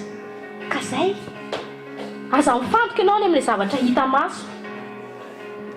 Resintsika Romains 12, 1-2. Romains 12, chapitre 1-2. Amin'ny anaran'i Jesosy. Je vous exhorte donc, frères, par les compassions de Dieu, à offrir vos corps comme un sacrifice vivant, saint, agréable à Dieu, ce qui sera de votre part un culte raisonnable. Ne vous conformez pas au siècle présent, mais soyez transformés par le renouvellement de l'intelligence, afin que vous discerniez quelle est la volonté de Dieu, ce qui est bon, agréable et parfait. Amen. C'est comme dit qu'il y a des pines couronnées de Jésus. Mila omboanao mihitsy le fotom-pisaina nanananao taloha, les mentalités, les modes de fonctionnement ny pensée anao tamin'izao tontolo izao mila omboana miazo fijaliana. Dia mila ianao renouveler ny intelligence anao satria na ny blocage dia ao amin'ny système de pensée antsika foana. Ao foana ny blocage. Miditra anaty ho fo tenin'Andriamanitra fa bloqué ny fisainantsika ilay izy. Dia nefa ny inona ihany ny puissance afaka mirenouveler ny intelligence antsika tsy zava-tsy ny tenin'Andriamanitra. Fifatoantsika amin'ny teny io tahaka ny Josoa averimberena. Rehefa mitady vahiranao teny, mangala teny ray dia averimberena anaty sainao teneno, oralement teneno. Zany aho teneniko anareo ny astuce-ako. Rehefa manomboka tady miovahirana za moa zany zao zay 8 ans zay mère au foyer, la plupart de mon temps za rery foana ao an-trano. Tadidiko mihitsy ny fomba submergé ny olombelona manko rehefa tsy manana occupation fenony satana préoccupation azy ny sainanao. Satria ny olombelona mihitsy mila mi se préoccuper. Les natures chanel zany mila mi se préoccuper. Za moa tonga tsy mety mila manao zavatra zany. Dia za pendant zay quelques années tao anaty mère au foyer zay tonga dia tsy tonga tamin'izay za zao tsy naneritretra alternative mihitsy hoe zanako avelako. Dia naturellement zany tonga fahatany voalohany no guerre de la pensée foana tous les jours. Satria tamin'izany mbola tsy tonga dia mianatra tamin'izany mbola tsy mbola ny assimileko zany fomba fampiasana an'ity teny ity fa une journée tonga vany no vadiko rehefa mahita anahy fa tena sorako any tompo aloha fa izy dia efa mahofona. Tonga vany na mahita anahy izy tonga dia efa tsika tsy mba misy fruit de l'esprit joaspe mihitsy zany fa tonga dia le zavatra ny accumuleko rehetra dans la journée zany tonga dia bombe arafala tonga izy. Satria na za tsy dia mieritreritra za zany ao amin'ny etsim-panaovana an'iny mieritreritra le zavatra rehetrarehetra tsy vita. Dia saiko daholo amin'ny magazine eritreretriko daholo. Fiainanay, vola, trano, papier, tout, ministère. Dia ahoana ary ty resaka ity dia hoy zany hoe tena ahoana ity Jesosy zao ohatran'ny tonao so dia mba voan'ny AVC entre vetivety za mbola tanora ihany Jesosy. Dia nanomboka amin'izay ahako. Nanomboka amin'izay ketrika nanomboka namaky teny amin'izay nanomboka ny hainao fanahy masina amin'izay dia forme teny fanahy masina tsikelikely ahako. Hitako amin'izay ilay astuce. Rehefa manomboka miavahira ny souci lasa maka tenin'Andriamanitra mivahisako tenin'Andriamanitra ny sainako. Proclameko, midéclareko. Tsy mizatra hoe situation ohatrany hoe mba mizarako zao vadika any ampiasana misy zao problème zao dia misy taona taloha resaka souci ilay izy za reny ohatrany déclareko délivreko izy any ampiasana mivavaka ako. Za miteny anareo fa za zay zao tokantranonay zao tsy manana souci zany zay satria nahoana rehefa Jesosy miala tête ny fiainanao tsy monsieur casser la tête intsony ianao fa matoa mbola monsieur casser la tête tsy mikoko anao io foana koko anao io foana satria mbola tsy Jesosy miantoka amin'ny fiainananareo. Tsy Jesosy napetrahanareo amin'ny fiainanareo ray manontolo. Ohatra zany expérience be voka dia niteneko anareo zay dia mitady mandeha ny agence aho. Dia à un moment donné ohatran'ny leo be za bon mety foana io Jesosy soroko anao teraka tsy manina ambony canapé zao tsy problème zany e. Rehefa tsy alaroy zay soroko anao. Dia niantso ilay tompon-tranonay tao ihany izy tony. Un mois alohan'ny Estera tonga niantso ilay tompon-tranonareo misy F2 ary appontin aussi fa afaka mifidry nareo amin'izay mampety anareo. Teraka soma tsara izy fa voavoaka ny hôpital dia nahazo trano vaovao. Tsy miasa saina. Ny taratasinay 10 mianaka zany reto.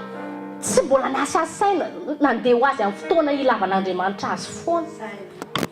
za tsokanareo zay efa nana 7000 € de dette zany rehefa mijery nanomboka nydiniako amin'izay fikan'le rangahy vaty trano mety ihany oa izy taktika an'le rangahy ty za ohatrany kizitina lany any izy nahita vokatra za koa rangahy manina koa lany aina amin'ny tenako eto Andriamanitra ny tompon'ny fiainanay izy naniraka anay ty tsy safidiko ty fa savitin'Andriamanitra izy mifidy anay fa tsy za mifidy any tenako pourquoi je vais me casser la tête inona zany marina hoe ny avantage manan'Andriamanitra sy tsy manana avantage ohatra ianao ka se casser la tête comme tout le monde hein. Où est la différence d'avoir un Dieu de ne pas avoir un Dieu si tu veux toujours te casser la tête pour toi-même ozy tonga saina tapoko entiko ohatr'izany indray zay tamin'ny bevoka ny Joshua bevoka ny Joshua indray ay moa alohan'ny teraka zay nahita trano nifindry zay naza ny trano pourcent patronal io zay presque divisé par 2 ny nefa presque multiplié par 2 les surfaces kahitanao le izy tsy nasa saina pasteur ozy sao vavolombelona tady trano izy hoe tsy maintsy manao an'ireo groupement familial izy anavatra ny vadiny rehefa vita mariage amody dia zay zany ohatrany efa zay fiainanay zay tsy miasa zay tsy zany grandeur ay sy déclarena mahazo trano se amin'ny fotoana ilaina dia samy favoazay fotsiny fampanontany fotsiny zay fa navova ahoana afa nisy visity dia miteny izy ezaka nanao visity dia zoma teo izy izy nareo nantana zay vady ahoana reo vina pasteur onja le visitinao dia any zoma dia ny zoma maraina an'iny zany tonga Joshua nantina an'io pasteur grand vous dites Joshua tonton je déclare dans le nom de Jésus tu vas avoir ta maison aujourd'hui les après-midi an'iny izy nandefa SMS na azoko izy izy le trano allo lizy misy zavatra tsy esahanao saina ty koa zao vavolombela teneniko anareo zay zany zao zay efa mianaka andeha any Madagasikara billet fatatsika tsara misy 500 € billet raha pelatanana za tsy hanao crédit zay vazina décision zay tsy hanao crédit zany andeha Madagasikara fatatsy Jesosy nanale anay fitiavana sy mampanompony za tsy asa saina amin'izany ahoana ny billetko ny vavolombelona zay teny mianaka mahazo billet GP anankitelo pasteur Tomiany paye ny billet dia mbola vavolombelona ray koa za nahazo asa tsy nitady asa za zao lasa nitaiza zanaka takity izy zao lasa fitahina ho anahy lasa mahoena zany ho patronako tenkanareo zany izy ça tombe au moment toujours où on en a besoin Dieu n'est jamais en retard satria na tavoalohany asa saina vaty mila manao vola be izy zao ny Madagasikara 20 000 francs ny asany tsika nefa navany tara tomaty mila mandeha sekoly isan'andro mba te hampanao vacances ndraiky izy avy indray vera tsika tsy miasa saina zany tsy miasa saina ok tsy miasa saina mpanompon'Andriamanitra rehefa manao ny royaume de Dieu prioritaire nao za mibaiko ny zavatra rehetra anaraka anahy zao aloha zavaka Madagasikara lasa mahazo salaire 3 mois dia nefa le asa koa en plus tiako be misasy mahoaina miaraka eo tsy hitako zay milamina tsara zany ka za miteninareo aza avela souci zany manapaka ny fiainanareo reto les choses avec Dieu les choses arrivent toujours zay mahatonga ny hoe vous disiez besoin ampafantarana sozy les besoins nareo raisinareo finoana fotsiny hoe Dieu a entendu Dieu écoute Dieu papa s'occupe de moi milamina ny dossier zany milamina fotsiny na zahoanay nationalité française zany teneko anareo zany fa tsy mandeha fotsiny ny olona ny teny hainao nenay 3 mois izy dia mivaly valiko no tena témoignage nampivelona be finoko satria tanareo zay le ao tokantrano izy zao tsy mbola mitena ianao mila mivavaka ianao hitaka mihitsy tsy manampinoana ary malala chérie tsy manampinoana mihitsy ny problème ao jamais izy mbola mikondamnena ohatra ianao zany tenao fa zao mihitsiny fa ina le fiainana za mantsy zavatra tena tiako dia tsy miobserve fa tsy mitsikilo fa zany zavatra tena tiako araka ny teneko anareo za rehefa hoe misy zavatra moatra hoe mampitilikiana mpanompon'Andriamanitra tsy miboky ny tedaviko fa ny histoire ny tedaviko ny parcours ny tena mititihe anako zany zavatra nisy tena tiako indrindra rehefa mitantara l'expérience ny rano tamin'ny Jesosy pasteur Tomy dia antaniko hoe ohatriny ahoana hoe ny ranao tamin'ny pasteur Odo dia rehefa mitantara iny anecdote izy tena tiako satria amin'iny maka lesony dia amin'iny maka lesy ozy ay amin'izao situation zao zao ohatr'izao ny raizy dia ohatr'izany koa mako baiboly ny situation ohatr'izao zao tamin'ny Jesosy tsy nisy sakafo ina réaction zay mbola hitan'ny Jesosy nikorotana ve nareo ka maninao tokantrano mikorotana ina mampikorotana anao fa ianao rehefa mikorotana dia pousseny ianao lasa tsy maintsy ometenao le tsy mivavaka tsy ometenao le miaraka amin'ny Jesosy lasa ianao zay ny olona lasa le Et au lieu de chercher le royaume de Dieu premièrement, chercher les autres choses. Ça ne marche pas comme ça. Tu dois vraiment mettre Dieu. Il y a une preuve de foi, non? Je mets Dieu en avant. Je mets Dieu comme maître de ma vie, comme celui qui sait subvenir à tous mes besoins, celui qui me guérit, celui qui prend soin de moi. C'est pour ça que Jésus est mort à la croix. Pour que je ne règne plus dans la malédiction, à être comme Adam, à travailler dans la sueur pour ne récolter que les épines. Jésus est mort pour que tu n'es plus dans la malédiction. Si tu as pour l'andrémanitra, mais sinon, il y a une autre malédiction, il y a des épines là, il y a des autant de pousse là, il y a des mazevatra là, il y a des vesaranao daholo l'humanité ray manontolo, vesaranao vady zana koa souci.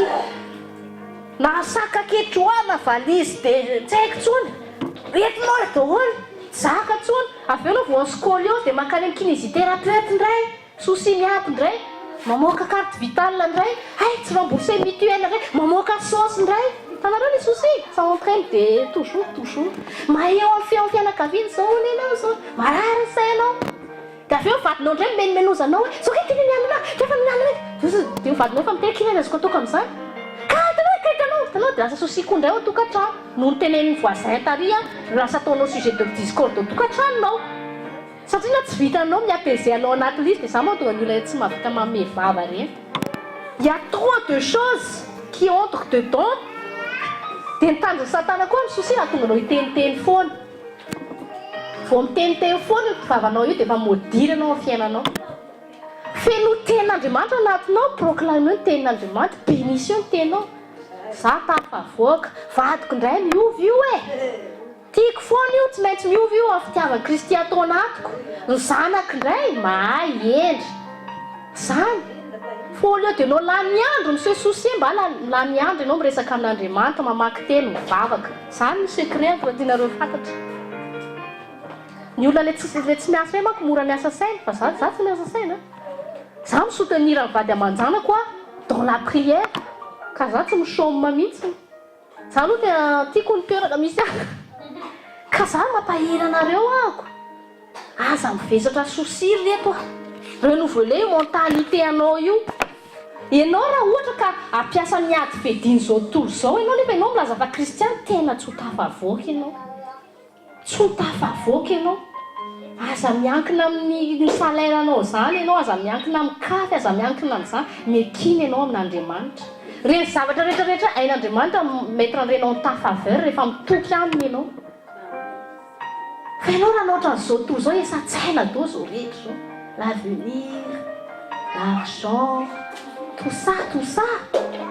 Dia avy eo iny lasa maty le teny voafafy ao anatinao. Dia attristé Saint-Esprit. Tsy mahazo aina ny Saint-Esprit ao anatinao. Ohatrany hoe Saint-Esprit zany napetrakantsika ohatrany hoe anatin'le fête tabernacle reny izy. Tamin'ny Saint-Esprit anaty tabernacle. Dia ao anatin'ny tabernacle ohatrany hoe le esprit atsika. Dia ny parvian'le temple ny amantsika dia ny amantsika rehefa feny épine sy étouffé ny épine fotsiny. Dia izay moa tonga le vie divine bloqué ao anatintsika. Tsy déployer mihitsy le izy, tsy mivoaka ivelany mihitsy, tsy transformé mihitsy ny fiainantsika satria le Saint-Esprit est emprisonné dans notre esprit seul. Le vie divine bloqué ao anatin'le esprit atsika fa tsy mipasina izy amin'ny âme atsika. Za moa tonga vady aman-janantsika tsy mahita an'le fruit de l'esprit mihitsy. Neny menomenina foana. L'amour ne s'irrite pas nefa ny menomenina sy kizitina foana. Le fruit de l'amour, la douceur. Ianao toa tsisy douceur mihitsy mitao ny teninao rehefa miteny. Ozy izy zanga alika e. Mitao fa ianao hoe mana douceur. Ianao hoe mirefléter humilité. Ianao ndray ampiasan'Andriamanitra izay fitiavanao ohatrany hoe za kristiana dia miakatra ambony pédestal ianao dia manambany le mbola tsy vadinao tsy kristiana dia hitsakitsahanao izy. Non, c'est l'humilité. Au contraire, tu dois te rabaisser pour pouvoir le relever. Io zany encouragenareo mihitsy averimbe reny. Tena tsakitsakoa isan'andro mihitsy io Galates 5:22 dia 1 Corinthiens 13. Tsakitsakoa mihitsy io dia jereo mihitsy ny toetranao. Je reflète vraiment l'amour.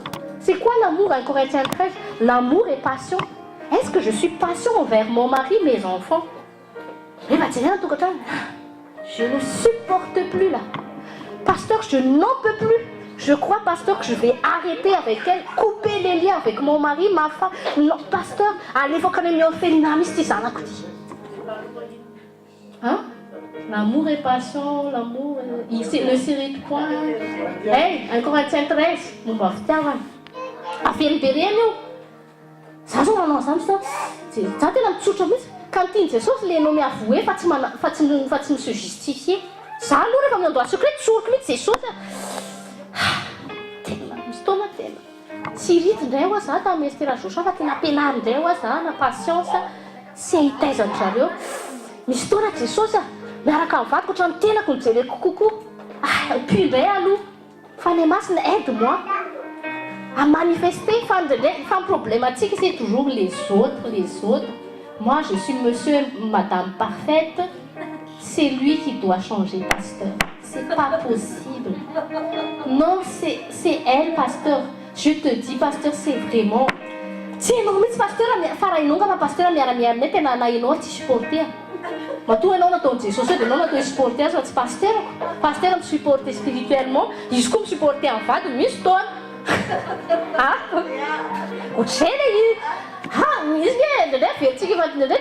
les soucis, ça y a le souci. Nisy toa efa nampianariko atsika manitsika se sentir victime foana. Ndraindray chrétien victime. C'est Jésus qui a été le victime expiatoire. Pourquoi tu te comportes toujours en tant que victime? Je suis mal, personne ne m'aime, personne ne me voit, personne ne me dit jamais des mots doux, personne ne m'encourage. Commence d'abord à faire avec les autres et les autres commenceront à agir de même avec toi. C'est la loi dans la Bible. Faillement, bien fois, pasteur. Monsieur, tu m'as demandé chez Taïman, c'est que vous, pasteur, fais-nous quoi, m'as chez Taïman? Pasteur, il s'en a quoi? Si tu n'as bien un quiz, allez, nous allons refléter un des douceurs et non connaissance de cause. Pasteur, ils sont fournis, allez, non, à louer. Surtout en les chrétiens, en article littéraire chrétien, qui a les capacités à faire mon livre, il non les capacités, et non rien de taille. Madame le Saint-Esprit, c'est un comment on peut exiger d'un non-chrétien à être que nous-mêmes, en tant que chrétiens, on n'y arrive même pas? Mais allez, anjaratsika ny encourager ny zareo mahitatsika izy dans le couple zao ny couple tokony mahay s'encourager. Zay mahatonga ny ten'Andriamanitra miteny vaut mieux aussi izy 2 que 1. Ny roa izy mora mafampifana kokoa noho ny olona ray. Ka dans le couple zany ianao tokony source d'encouragement en vadinao. Raha parents ianao tokony source d'encouragement ho an'ny zanakao. Les parents sont là pour encourager leurs enfants à donner le meilleur d'eux-mêmes. Enfin, les parents ne sont pas là pour les casser. Surtout parents casser les dondrony ty, les tsy manininy ty, les tsy sain ty. Ty tena ça fait tena le zanakao daveo izy tabeza. Daveo izy defa izy responsable ianao ihany, no vavanao ihany, no fomba nieduquenao azy ihany. Manizy raha bénisy ianao rehefa miavaka, ty tena le zaza tena mahay miavaka. Tsisy ohatranao mihitsy ny zanako misy fotoana ianao miréprimander son corriger fa misy fotoana kosa ianao mila mi-encourager, mila éveiller-nao le dépôt napetra'Andriamanitra ao anatiny mba midonner envie. Rehefa ny ray aman-dreny zany tokony midonner envie an'le zanaka hoe papa et maman sont derrière moi, ils me soutiennent. Je veux ressortir le meilleur en moi. Fa ndraindray ianao mahatonga le zaza lasa kivy satria na ianao lasa souci ny zanakao koa.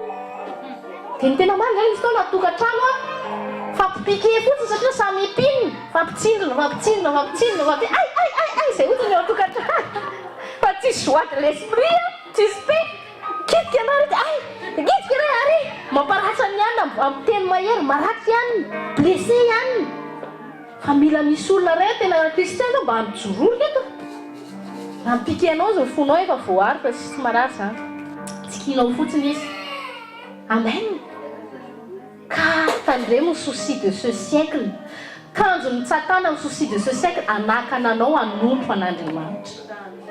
Dieu ne va jamais t'abandonner. Qu'importe la hauteur de ta montagne, sache-le, il ne t'abandonnera pas parce qu'il a abandonné Jésus à la croix.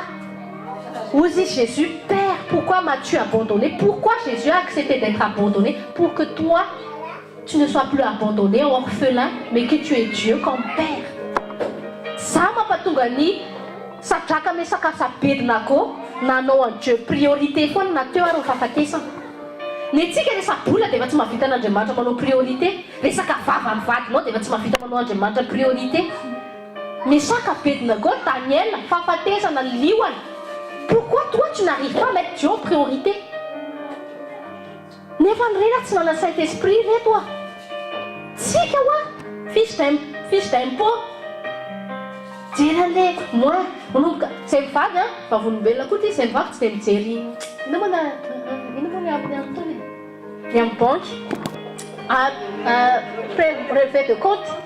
Tsy mivady tena raha zany mijery relevé de compte zany. Tsy mivady tena anisany fa tsy mba calcul zany mihitsy. Izy anao sorana ny tompo anety a satria na ny coco tsy natao calculer. Ny intelligence ampiasaintsika rehefa ny ampianarany reny. Fa aza calculer na ny fiainanao. Aza calculer na ministère anao. Ne calcule rien. Laisse-toi emporter par le Saint. Ne calcule pas parce que si tu calcules t'es foutu. Ça n'a tout gagné. Répéter la foutu. Ah, Jésus 3 poissons plus 2 pains. Jésus c'est foutu pour les 5000. Jésus calcule pas. Donne-moi les 3 pains 2 poissons. Va maintenant nourrir. Ici il calcul. Pasteur à 1000 euros. Mbola tsy na 10 maçon ve. Dia ahoana zany le veuve nandeha Élie. Raha misy foa angamba mpanompon'Andriamanitra efa misy miteny zatra ny SVKL indray ny Facebook. Reto ao amin'ny SVKL misy veuve zay teneniko anareo veuve zanan'lahy efa 50 euros sisa nanana ny mpianaka kely io manano teny io. Dia le pasteur olo ny teny hoe meonalo le 50 euros fa avy eo hitanao tsara fa vadika 5000 io. Ngamba tsisy azaka an'izany. Na za senao ary ve sy azaka an'izany ohatra. Fa nefa ohatr'izay mihitsy le situation. Ozy izy Élie, Andriamanitra niteny tampoka omeo anao 50 euros anao fa avy eo nenao so zanakao tsy ondete tsy faty. Dia ino nataon'le ramatoa? Nomeny. Nanamboatra le dernier repas nomeny an'i Élie. Qu'est-ce qui s'est passé? En abondance en fiainana avy eo. Ka ianao tsy afaka vita abondance mihitsy raha tsy manana abondance total en Dieu. Le secret de la vie en abondance, c'est s'abandonner à Dieu. Ka ianao teo zao pasteur Tahina faly be. Abondance de vie, c'est abondant à Dieu totalement. Abondant, toi totalement. N'aie pas peur de la mort, n'aie pas peur de manquer d'argent, n'aie pas peur pour ton lendemain, n'aie pas peur, ne doute pas, ne te soucie pas. Mets Dieu en premier, mets Jésus maître, conducteur, mets Jésus à la tête. Ne te casse plus la tête. Jouis de la vie en Christ. Jésus est ressuscité pour que tu aies la bénédiction, la réussite, la victoire dans ton mariage, dans ta famille, dans ton travail. Tout ça, ça sert à quoi? Tout ça pour te faciliter à œuvrer pour son royaume. Fa mahatonga antsika koa rehefa tonga priorité antsika mihitsy zay hoe c'est le royaume. Rehefa tsy hainao mihitsy ny ampipisinao le hoe c'est pour Dieu que j'existe.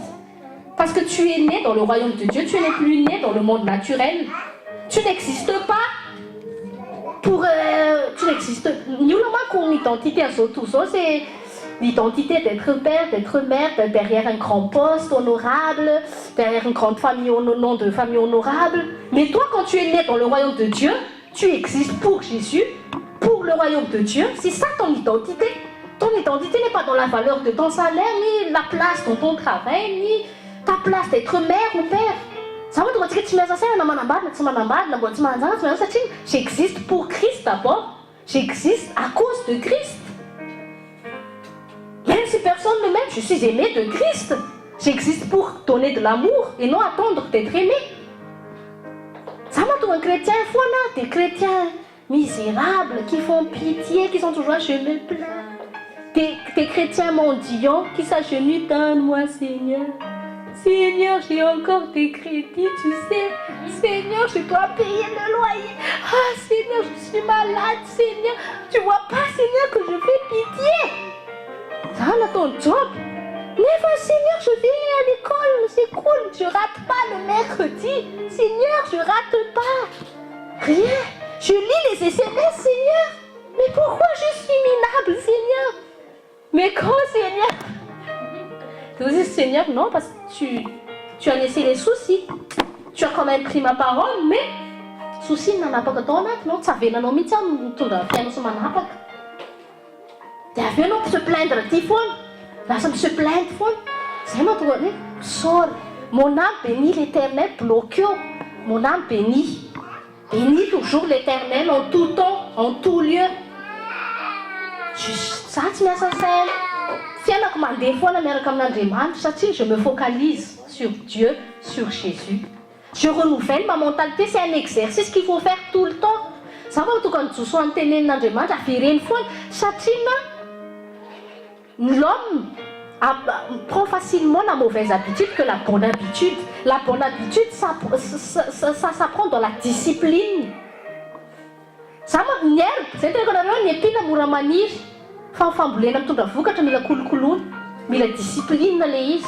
Ka tianao hisy vokatra tena tu dois discipliner ta vie. Comment tu disciplines ta vie? Tu dois te familiariser avec la parole tous les jours. Ny vadiko misy taona mezana espace tenontsa taloha nandeha hipopo any ankaviny izy dia mila an'Andriamanitra. Dia avy eo fona tamin'ny vadiko mihitsy tena fona tamin'i Jesosy tamin'izany teraka dia tratra ny tohany ray volana. Vous savez, tu as raison de bénir l'Éternel même quand tu vas aux toilettes. Ah, ça le toi. Et vos toilettes, je bénis l'Éternel, c'est toi là. Ah, sinon, ça, je bénis l'Éternel, ça, tu vois un concert de ça, là. Mais ça, nous, là, ça va commander. Il y a un ça, là, tu as un Didine, tu as un Tao Césarien, tu as un Esther, tu as 2 jours, là, ça va commander. Des petites films, des trucs truqués, ça, là, ça. Tu as un rana atsika izay kamkamandro reny fa velonareo fa niasa rehetra taty hortense reny amin'ireny mianatra reny ampandroa izy mila rano ianao afaka mandro tsara agogo ny eo any EDF any amin'ny kery any Madagasikara misy rampotaka azo tro sa afaka androna oreta zany mila bénissé fa ndraindray veritsika mandeha ho azy zany ozy izy paster zay na voambary reo mila bénissé ny éternel le tsika makararo saitsika tsy azotsika le ohatra le kiraro dernier cri mivoaka makararo saitsika nefa ohatrany misy folo mbola tsy anananao le rairy magasin re dia souci adinao misaotra an'Andriamanitra que j'ai 10 paires à la maison. Je me soucie, c'est où les 3 000 euros? Adinao bénir à Dieu, j'ai les 1 500 d'abord. Vous dites, c'est aussi celui qui est fidèle avec peu sera récompensé aussi avec beaucoup. Amen. Quand souci, il est dans souci. Observe souci. Tu vois quelqu'un observe souci. Hein? Observe souci. Ah, il souci, où m'entend l'église de Christ fructueuse. Les chrétiens sont trop soucieux. Ils ne laissent pas Dieu s'occuper d'eux. Manina rehetra miasaka sy abedinako izy. Manina manana izay fermeté sy assurance zay. Ianao tsy isany lohan'ny bokatiny le zara koa je te tue. Si tu vas à l'école samedi, je te tue. Tsy an'izany ianao. Efa vao misy kely marina dia souci tasera. Korotana daholo fiainanao. Tsy mandeha le biziny. Ena dia misy souci dia malahelo be. Dina hita malahelo anao. Ianao ka rehefa miteny izany dia Jesosy Dieu tena malahelo amin'ny zavatra tsy nataonao amiko a. Ohatr'izay nge le izy zany le réaction murmuretaka ny zanak'Israël. Mais est-ce que Dieu ne sait pas ce qu'il doit faire? Le créateur de l'univers, il a demandé ton avis ou ton aide quand il a créé le ciel, la lune, les étoiles, toute sa création. Comment il ne sait pas? Comment il ne saurait pas s'occuper de ta petite fille là? Ta petite fille? Fandraitsika monsieur Bessena no Andriamanitra. Fandraitsika ny tay proposé mais Dieu, tanao, tiako ange ny royaume anao, tiako ange le fanatreno. Oui Dieu, fa tu sais Dieu. Tia aloha tia Dieu aloha tsy maintsy ataonao satria na za tsy maintsy manao zao na tsy zao ty e. Ka zay Dieu en premier et tu ne seras jamais dernier. Voninahitra ho Andriamanitra rery ihany miaraka ivavaka isika. Raha ny sarobidy avy amin'ny Jesosy Kristy tompo. Saotranao zay ny amin'ny fanatrehanao androany. Saotranao zay fanahy masina ny amin'ny fananarana. Voalohany indrindra Jesosy io tsy tonga eto zay se justifier fa tonga eto zay Jesosy avy Nazareta ifona ny amin'ny tsy fatateranay rehetra. Fona aminao zay Jesosy avy Nazareta na tamin'ny tsy fijoroanay tao anatin'ny sitraponao ao anivon'ny tokantrano. Fona aminao zay Jesosy avy Nazareta tamin'ny hypocrisie zay nanana fonay satria zay misy taona monsieur bon chrétien rehefa eo tao bon amin'ny sekoly fa aika izy rehefa any miafina any amin'ny sekoly tsy tamin'ny mason'ny paster tsy tamin'ny mason'ny frère et sœur tsy maneho anao mihitsiny amin'ireo olona tena akaiky anay indrindra vady sy zanakay Jesosy avy Nazareta. Ny sa voalohany Jesosy ao tianao ahitana fruit dia ny tokantranonay. Jardin d'Éden anay voalohany dia ny tokantrano izay nametranao anay tsirairay avy.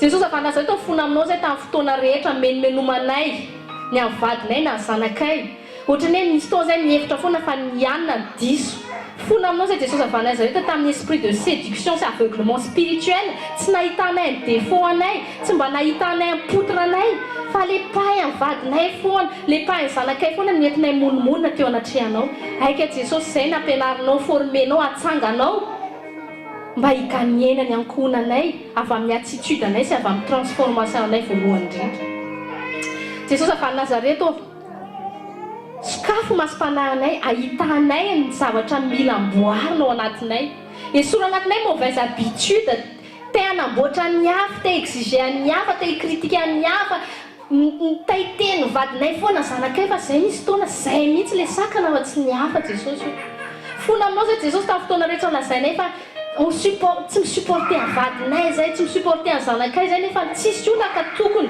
tsy supportable anay rehefa manana fanainao masina zay Enao fa les masses me supporter au quotidien. Perpétuellement, on a même supporté une crise, on supporté un foumoun, on supporté un founou, on fa les masses pour la abandonner, on signale dans l'esprit, on fa les masses. Après mar, c'est fa les masses, on a un tué chanos,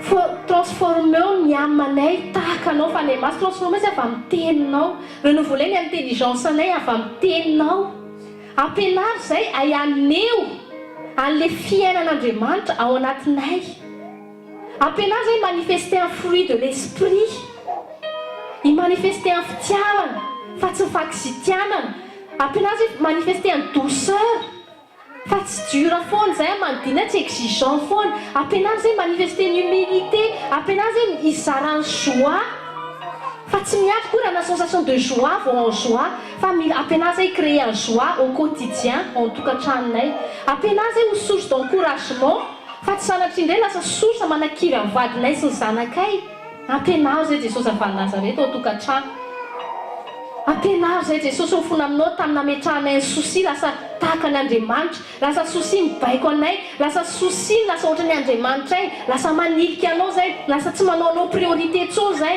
na fotoana ivavahanay na fotoana iarahanay aminao lasa souci amin'ny vola souci amin'ny mamoana souci Jesosy avy Nazareta nefa enao maty eo amin'ny azo fijaliana mba tonga anay tsy hanana souci tsony mangataka anao fa nay masina androany niafy ny fanainao masina andoro ny tsilo rehetra zay naniry tao anatinay tsirairay avy tsilo zay manepitra ny teninao anatin'ny fon'ny kristianina maro zay mihaino androany zay tsilo miovahirany teninao ka tsy ahitanay vokatra eo amin'ny fiainanay Jesosy avy Nazareta ny tsilo ny tsy finoana ny tsilo ny fanahiana ny tsilo ny tsy fampitokiana ny teninao ny tsilo zay manaka anay sy abandonné total aminao Jesosy avy Nazareta ok zay tsirairay avy rehetra Jesosy tsy anisany hobaiko ny souci tsony satria na efa ianao Jesosy ny ala tête so commande ny fiainanay tsy zay tsony mi se casser la tête ny hoavinay zao tontolo zao mi se casser la tête ny amin'ny hoaniny ny amin'ny akanjo na ny hoaviny anana trano ve isa tsy anana trano hiakatra ve ny karama sakatra karama anataratasa tsy aiko zay Jesosy tsy natao ise soucier zay manao ny fanjakanao priorité zay manao mibanjina aminao enao Jesosy mikolokolo anay tsirairay hafa brebis anao zay bon berger anao bon père enao tu t'occupes bien de tes enfants tu n'abandonnes pas tes enfants tu prends soin de tes brebis nous sommes la prunelle de tes yeux Seigneur je remets chaque personne en ce lieu aujourd'hui Seigneur Dieu Tout-Puissant délivre-nous de l'incrédulité délivre-nous du doute délivre-nous aussi de l'orgueil. Cet orgueil qui fait que nous regardons toujours la poutre chez les gens et nous trouvons toujours les erreurs chez les gens, chez nos maris, nos enfants, nos femmes, mais c'est nous qui doivent être changés. Accorde-nous ta grâce, Seigneur, de savoir recevoir ta parole, de digérer ta parole, Seigneur, afin que ta parole produise du fruit fructueusement au-dedans de nous et à travers nous, donnant envie à notre entourage de connaître notre ami fidèle, invisible au-dedans de nous. Apprends-nous, Seigneur Jésus, à te présenter de notre manière de vivre à notre entourage. Tu es invisible au monde, mais c'est nous qui te rendons visible aux yeux du monde. Seigneur, apprends-nous à vivre en te plaisant au quotidien. Délivre-nous de l'hypocrisie, Seigneur. Nous avons honte des yeux de notre pasteur. Mais toi, tu nous vois tout le temps. Au quotidien, dans nos familles, dans notre maison, tu nous vois, la femme que nous sommes, l'homme que nous sommes, les enfants que nous sommes au quotidien. Ouvre les yeux, Seigneur. Donne-nous cette humilité pour que nous puissions reconnaître nos défauts, Seigneur, en ce jour. Que nous arrêtons de nous plaindre, de tout le temps critiquer, juger, nous plaindre des autres, mais donne-nous de nous voir à la miroir de ta parole, Seigneur. Nous voulons changer, Seigneur, nous voulons te ressembler, Seigneur, aujourd'hui. Tu prends soin de nous, Seigneur. Tu prends soin de tout notre être parce que tu es mort à la croix pour que nous ne soyons plus maudits, mais bénis. Tu es mort à la croix pour que nous ne soyons plus malades, mais guéris, en bonne santé. Tu es mort à la croix pour que la défaite ne soit plus notre ami, mais que la réussite, la prospérité devienne notre ami, Seigneur Dieu Tout-Puissant. Jésus, tu as dit que pour tous ceux qui font de toi ta priorité, ton royaume, c'est la réussite, c'est la prospérité qui court après nous. Je déclare que toutes les bénédictions, que la réussite, que la prospérité accompagne chacun de tes enfants ici présents parce qu'ils ont décidé de te mettre en priorité.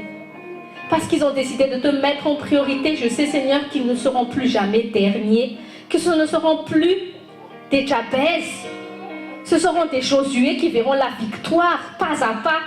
Qu'importe l'ennemi, qu'importe la grandeur du royaume, qu'importe la grandeur de l'armée, qu'importe qu'il soit aussi géant que les Canaanites, ils verront ta gloire par la victoire que tu vas leur accorder, Seigneur Dieu Tout-Puissant. Que ta parole, Seigneur, soit ancrée, gravée dans leur cœur.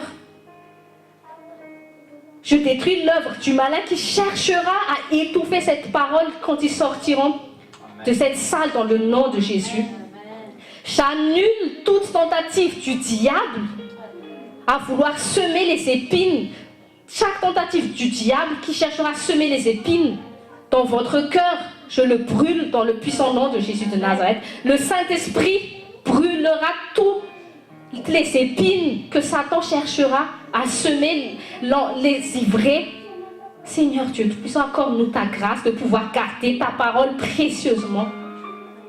Garder ta parole précieusement, parce que c'est ta parole qui nous donne la bénédiction, c'est ta parole qui nous donne la réussite, c'est la parole qui nous donne d'être fondés sur le roc, de ne pas trébucher, de ne pas tomber. Seigneur Dieu, renouvelle notre intelligence aujourd'hui. Que chaque personne, quand il rentrera dans leur foyer, verront ta gloire, verront ta puissance. Apprends-le, Seigneur, utilise-les et aide-les à gagner leur mari, leurs femmes, leurs enfants, Seigneur Dieu, par leur manière d'agir. Pas par leur force, mais par ta force, Saint-Esprit, par ton aide. Accorde-leur ta grâce, Seigneur, d'être des gagneurs d'âme de leurs membres, de leur famille. Seigneur, nous appelons ces maris, les maris des femmes ici présentes aujourd'hui. Seigneur, je les appelle où qu'ils soient dans le nom de Jésus. Nous détruisons l'œuvre de Satan qui les empêche de regarder à la croix, qui les empêche d'écouter la parole que tu auras mis sur la bouche de chacune des femmes dans cette assemblée, Seigneur. Quand ils vont parler, Seigneur, de toi à leurs enfants, ouvre leur cœur, Seigneur Dieu Tout-Puissant, afin qu'ils t'écoutent à travers tes servantes. Nous appelons, Seigneur, ces hommes qui seront le futur mari de tes filles en ce lieu, Seigneur. Beaucoup se soucient, Seigneur, de qui seront leurs maris, mais tes filles ne se soucient pas de ça, Seigneur, parce que Ève n'a pas existé avant que tu l'aies déjà créé Adam. Seigneur, nous appelons ces hommes, accorde la patience à tes filles dans leur cœur, afin qu'elles ne se soucient pas, qu'elles ne soient pas pressées, perturbées dans l'attente, Seigneur, mais qu'elles te fassent confiance. Nous appelons ces jeunes filles, Seigneur, pour les jeunes hommes dans notre assemblée, leurs futures femmes, Seigneur, la chair de leur chair. Donne-leur aussi la patience et la foi, Seigneur, afin d'attendre dans la paix, dans la patience leur épouse, leur future épouse, Seigneur, et préserve, Seigneur, notre jeunesse Préserve, mets la crainte dans le cœur de nos enfants, Seigneur, pour qu'ils ne soient pas tentés comme les enfants de ce monde qui sont emportés par les ruses du diable, par les soucis de ce siècle. Bénis, Seigneur, les hommes, les chefs de famille dans notre assemblée, dans leur Seigneur la force, dans leur Seigneur la sagesse, la diligence pour bien diriger leur famille. Déverse ton amour, Seigneur, afin qu'ils sachent aimer leurs femmes comme toi tu les aimes, ton Église. Préserve nos familles, Seigneur Jésus-Christ. Préserve-nous, sanctifie-nous, Seigneur Dieu Tout-Puissant. Préserve notre famille, notre foyer, comme nous sommes dehors, au milieu du loup, de tout mal, Seigneur. Accorde-nous de faire la différence, parce que toi-même, dans ta parole, tu as dit, tu différencies celui qui te sert avec celui qui ne te sert pas. Nous, Seigneur, comme Josué, nous et notre famille, nous servons l'Éternel. Que cette parole soit vérité dans notre vie, Seigneur. Tu es Jésus, notre Maître. Sois aux commandes de notre vie, notre mariage, nos époux, nos épouses, nos enfants. Sois à la tête de toute notre existence. À la tête de nos finances. Tout, Seigneur, tu es notre bon berger. Seigneur, nous n'avons plus rien à nous soucier. Nous n'avons plus rien à nous casser la tête. Nous jouissons, Seigneur, de la vie divine en Christ. Dans le nom de Jésus. Amen.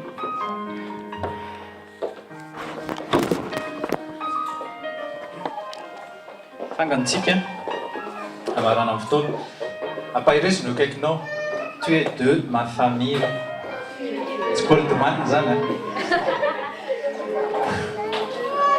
fa tena tu es de ma famille tena akaikinao tu es de ma famille famille an Jesosy tsika famille amin'ny fanamasina koa tsika famille an Jesosy famille an'Andriamanitra tsika raha pito aza dimy fotoana 17h20 tena akaikinao 17h20 azafara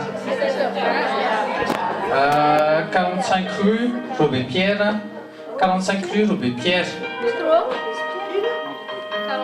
45 rue Robert Pierre zany carrément 1300 any Montreuil azatara 17h20 eo amin'le trano maitro be zay eo ny fotoana eo amparikeny 45 rue tsy nisy an'ilay fizany mihitsy tsy misy